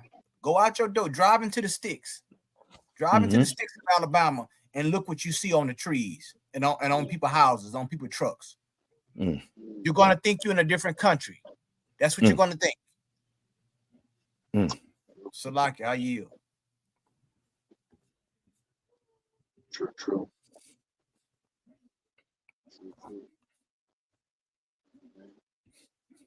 We know we got good work to do, man. We know we got good work to do for the Lord. And we also know that the Most High, can cut in the middle of all of this, which is what we hoping for. You know what I mean? That's why we hope everybody gets to come out to Detroit, of course. You know what I mean? Big shout out to Captain Mawquad, Captain Hadar doing it up in Detroit now, holding it down. It's about to be on Fire Weekend. You know what I'm saying? General Muhammad will be out there throwing it down, doing what he does. You know how he does. He coming in cold and hard. He bringing in all the stops over this weekend. This gonna be a powerful class this weekend. Damn right. Kyle Ryan will be doing his album release party, which is gonna be big and fun. And I'll of course be talking about these demons, because these demons got to be answered. You know what I mean? Like right now, the internet is being used to brainwash and poison our minds. We got to do something about it. You know what I mean? So we're gonna learn. We're gonna just sharpen our swords, help everybody else out by showing them how to fight these demons, man, and get ready for the last turn. We're going into probably the last phase before a full-scale war breaks out in the world. Probably very, very close to that last phase. So we're gonna do what we need to do. You know what I mean? To make it happen. Come. So, Salaki, General, if I could, please. I just want to once again, I want to congratulate Captain Mashop. You know what I'm saying? I want to make a, you know what I'm saying, and your toes. I want to, you know what I'm saying, pour up a glass for Captain Mashop. Yeah, right. His family, man. Most High Christ. Captain Mashop. Brother. That's it. Damn right. Yeah, sir. That's it. I'm Captain Ahmad Yashar too. Oh yeah, that's right. Big shout out.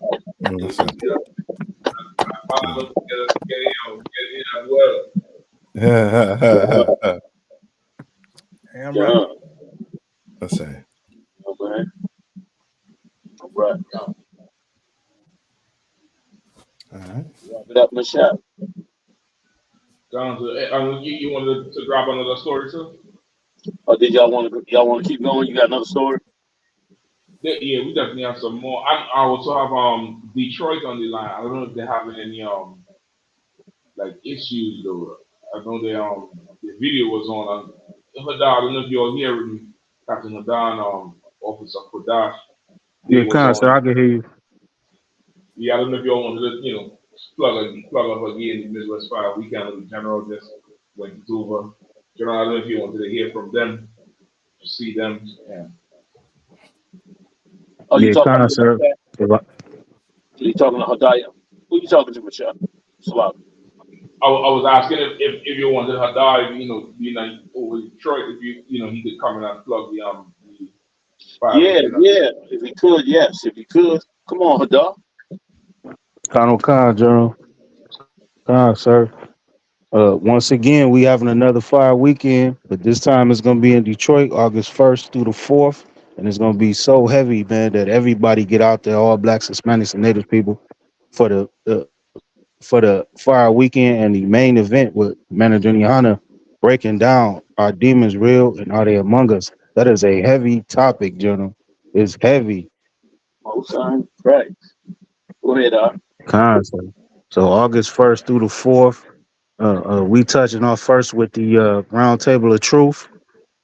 That's gonna jump off around 10 or 11 o'clock at the school, 12355 Gratiot Ave, and then we got the always heavy scripture breakdown with General Muhammad at 7 and 9. Once again, 12355 7th Ave in Detroit, Michigan. The second will be the amazing lecture with Commander General Yahanna that all Blacks, Hispanics, and Native people need to see. And then after that, on Saturday, we going to the Charles H. Wright Museum, which they call the African American Museum here. And it is a slave exhibit there that everybody must see at least once in their life. It is so heavy to get out there and see that. But I must warn you, after watching that and seeing that exhibit, you will be frustrated when you see the conditions that we were in. Because what they did is they brought to life a real life slave ship. So you're gonna be able to experience everything. You see the Hamites sitting at the table with the oppressors and how they sold us for beads and things like that. All of that is in that exhibit at the Charles H. Wright, and that's going down on that Saturday. And then after that, we going to the gun range, which will be at Action Impact. And then after the gun range, we headed to Floods Bar and Grill for the album release party for Captain of 13,000, the Cod of Orion. Once again, that's going to be a heavy event as well to see Captain Akkad, and then the city of Detroit get to experience what real brotherhood looks like. And that's something heavy that Commander General Yahanna taught us all, because you can't witness real brotherhood on the earth. You won't see it. Every barbecue, they coming in and they arguing and fighting before the end of the night. Somebody might get shot. This is going to be the first time for Black people in the Detroit area to really witness what real brotherhood looks like. So all that's going to happen at Captain Akkad's party. The water. And then August 4th, that Sunday, will be the Midwest barbecue. And that's going to be something heavy as well, where the brotherhood continues. So everybody, if you're in the Detroit area or anywhere in America, come witness this. It's going to be great. It's going to be a great thing to witness. Show all the brotherhood so we can show Blacks, Hispanics that you can come together, eat good, and not fuss, not fight, not bicker over pettiness, but love each other. So you're going to see that at the Midwest Fire Weekend. Shout out to Commander Jenny Yahanna for raising the dead and showing us how to follow Christ. Salagi, sir, yeah.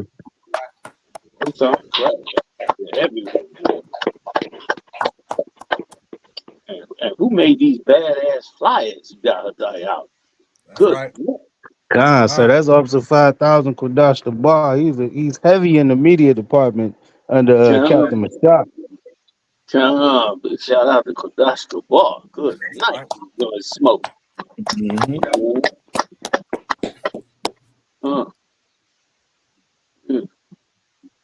So I guess that's it, fam, right? Well, somebody else lock it. Go ahead, Mashak. You trying to. Or Hadayah? Oh, yeah, all them flyers. It's hot as hell. So we also created the link tree for this event, and on that link tree you can scan the code, and you can to the UPK in Detroit and Ohio and Pittsburgh 24 hours a day now. We have a live chat that you could just text in anytime you want, and all the events will be on those flyers as well. So the Google Maps to every address that we going to is all on this link tree.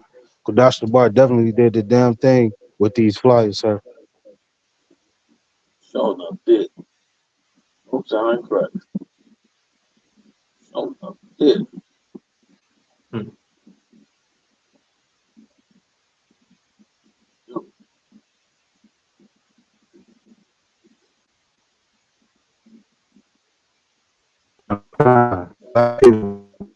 Don't miss this lecture though, Commander Yahanna.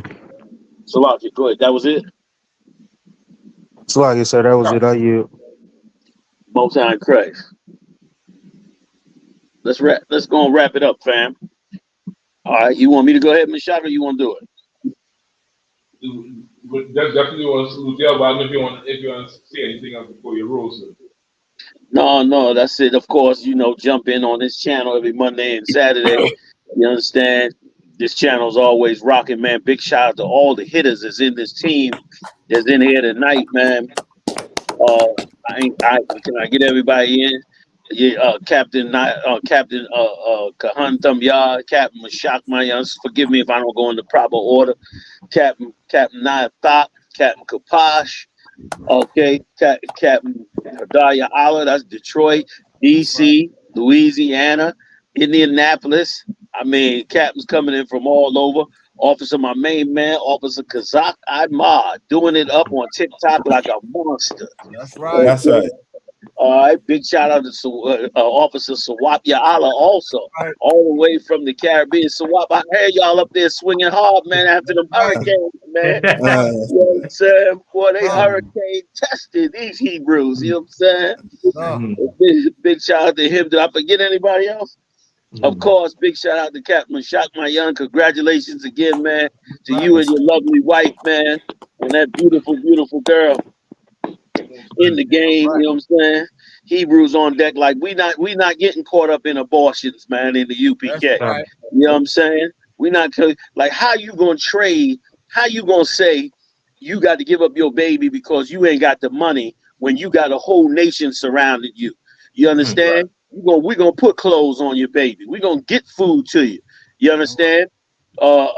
Big shout out to General Muhammad teaching all the sisters to go back to breastfeed after the crisis. Damn right. Big shout out to General Muhammad on that, man, teaching all the sisters to go back to breastfeeding after the crisis that happened during the pandemic. White women was losing their mind because they couldn't go get that Similac, which is horrible for your child anyway, compared to breast milk with all the enzymes and all the antibiotics in it. And sisters start going back to that. Like, we don't have to break the Lord's law to function, man. Them babies, you don't have, when you get pregnant, you don't have no right to kill that baby, man. You're a straight up murderer if you kill that baby, man. And if you did it in the past, know that Yahushua is forgiving you for it. That's why we in this grace. You ain't gotta stand on it because you had one before. So now you got to be like, yeah, you know that. Nah, you ain't gotta do that. That's right. You know what I mean? You know, in many cases, you didn't even know better, especially if you was born in the last 40 years or so. They've been putting this game on us since the 60s and 70s. Since the day we asked for civil rights, they started plotting on slaughtering our babies. They got the tapes.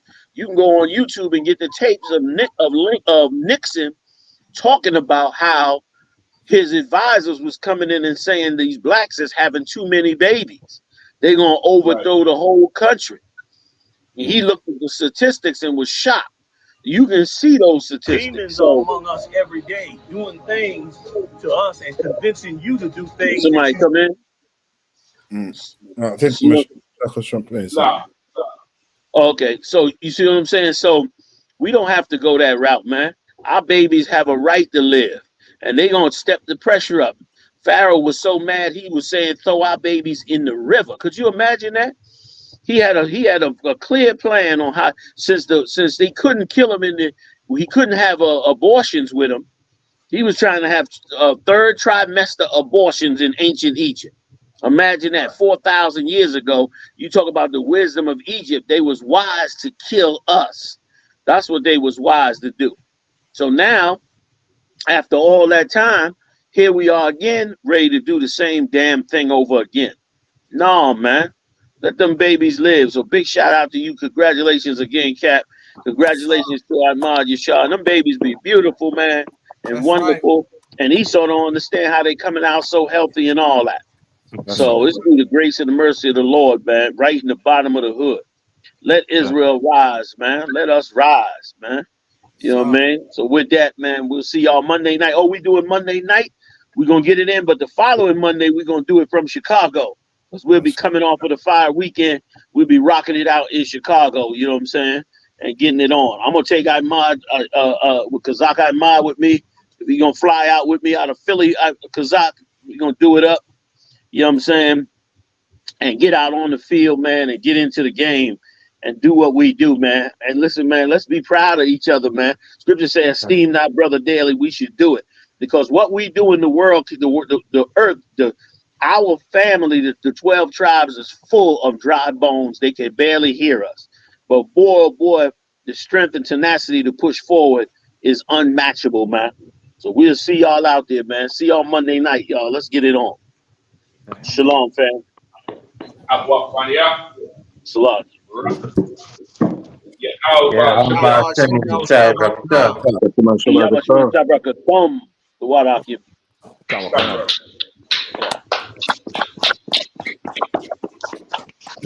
What?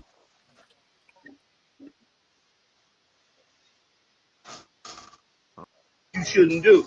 And the minute you do it and you realize you did something evil, then the demon leave you and you like, oh my God, what happened?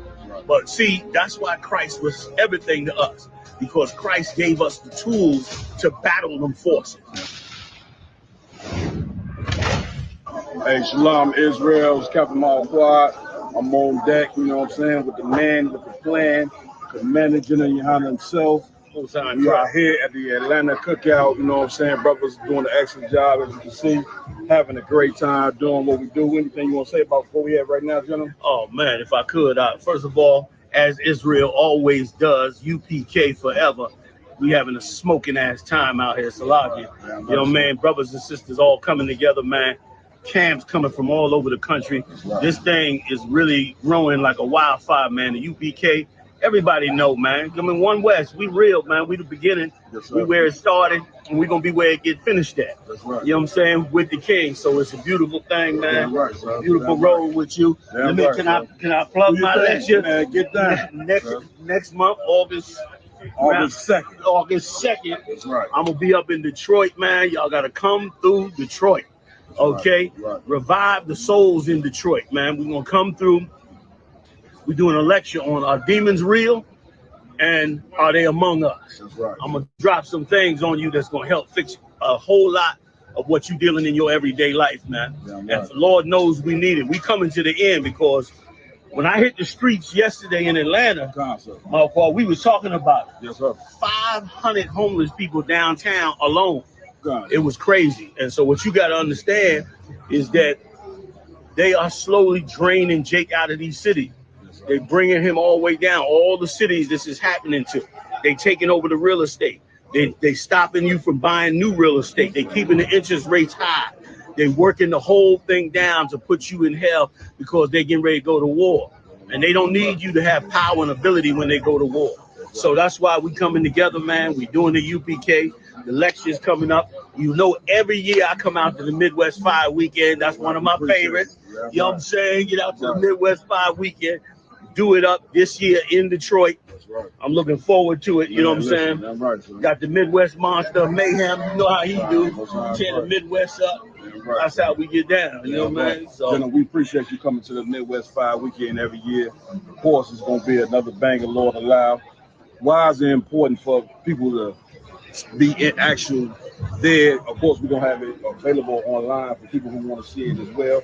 But what is the importance of people coming to this conversation? Why is it a real conversation? Because a lot of us don't understand what demons are and how they work. A lot of us think demons is what we see in the movies. You turn on The Exorcist and all that, and you think that's what demons are. But demons are among us every day, doing things to us and convincing you to do things that you shouldn't do. And the minute you do it and you realize you did something evil, then the demon leave you and you like, oh my God, what happened? But see, that's why Christ was everything to us, because Christ gave us the tools to battle them forces. All we got to do is utilize the tools to battle. If you go downtown Atlanta like we did, you're going to see so many brothers and sisters that are caught up under the demons and being controlled by the demons. You're going to see so much of it. And you're going to see that they don't know how to get out of it. And that's why we call. Like the Lord got a solution for everything. And prophets are the solution for when a society breaks down. I mean, his society breaks down. When the 12 tribes fail, God, who he called? He called the prophets. Then he called Christ. And in him calling Christ, what happened? Salakia. Him calling Christ gave us a leader to now all of us just follow behind what he laid down, and guess what? We fix each other. We all could be in that. We could all be on the street homeless right now in Atlanta. That's right. Any last one of us could have ended up in that situation here in New York, Philly, DC, wherever, West Coast, California, all that. But instead, we're not. Why? because we got tools, tools from the Lord. Those tools we trying to give them. And that's why you should come out. You should come out if you ever want to understand why people act the way they act, why they do the evil things they do. What makes a man want to be a drug dealer? What makes a rapist, a murderer, a stick-up kid? What makes what makes a person do the things that they do? If you want to know and understand that, then you should come on out to the Midwest. You should see what we're doing, see how we break it down, and it's going to change your life. You know what I'm saying? It's going to change your life, man. Right. Well, listen, You know what I'm saying? And you see, and here you see the alternative. Right. Show them this parking lot, man. Show them all the brothers and sisters coming together. That's right. They're coming together, man, in peace and harmony and brotherhood and righteousness, man. And this can't even be done. This could only be done through Christ in this time. I don't care who you think you are. Only through Yahushua could this be done. Without him, you couldn't get this done. You know what I'm saying? We didn't do this. We didn't do this. He did this. He showed us how to do it. You understand? And he deserved the credit for it. He was the only cat that could walk the walk and not sin and break any of the rules. Right. So shoot, I'm following him, man. I'm rolling with his program. That's right or wrong. Right. And that's why you should too. Let me explain something to everybody out there. You got to understand that what you were supposed to get out of the Bible, you didn't get.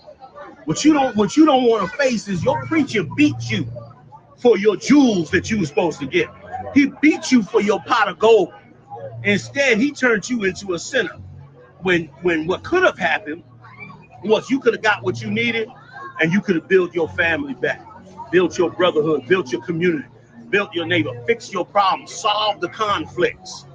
You understand? You would have saw the real enemies. You would have saw why your economy fell and you can't get it back up. And why you can't work together. Everybody say black people don't come together. Black people, and it's true. But why don't black people come together is what nobody wants to answer. Nobody can understand why. Well, guess what? We understand why. Why do we understand it? Because the Lord gave us 5,000 years of history and a king to show us how to get out of it. Right. See, we don't appreciate what's been given to us in the Bible. That's right. We don't even know how valuable it is. That's right. It's like you found a piece of gold, but it's covered with lead, so you think it's a regular rock. But if you crack that rock open, you're going to find out that gold is everything you ever needed. And that's the truth. And Christ even said it. It's like if a man find the truth, and, it's the greatest thing that ever happened to him. Paraphrase. You know what I'm saying? That's why it's so important. Come to Detroit. Come hang out with your boy. I got 40 years on the track. Nobody could question my record. If they do, they're a liar. Okay? I done rocked it out from the beginning of the building of this nation. My record is enough for you to come on out, hang with me in the Midwest Monster of Mayhem. I nicknamed him that because how he rolls, you know what I'm saying? And there's Captain Mount Quad, you understand? And let us impart something to you, man. Come on out to Detroit, man. Come hang with us. I guarantee you it's going to change your life. Right. Well, listen, gentlemen, I don't want to cut you off, but y'all got to get the rest at the conversation. Yeah, this there. You might have gave a little. No, I'm only joking, man. Of course, General gonna be dropping them Jews as we always do. Please come out. Like, if you can't make it, you know what I'm saying, we're gonna have it available online as well. This is Commander General Yahanna, head of this nation, the man under Christ that's gonna lead Blacks, Hispanics, and Native American Indians all the way into the kingdom of heaven right here on planet Earth. We appreciate you, John. Appreciate you. Damn right.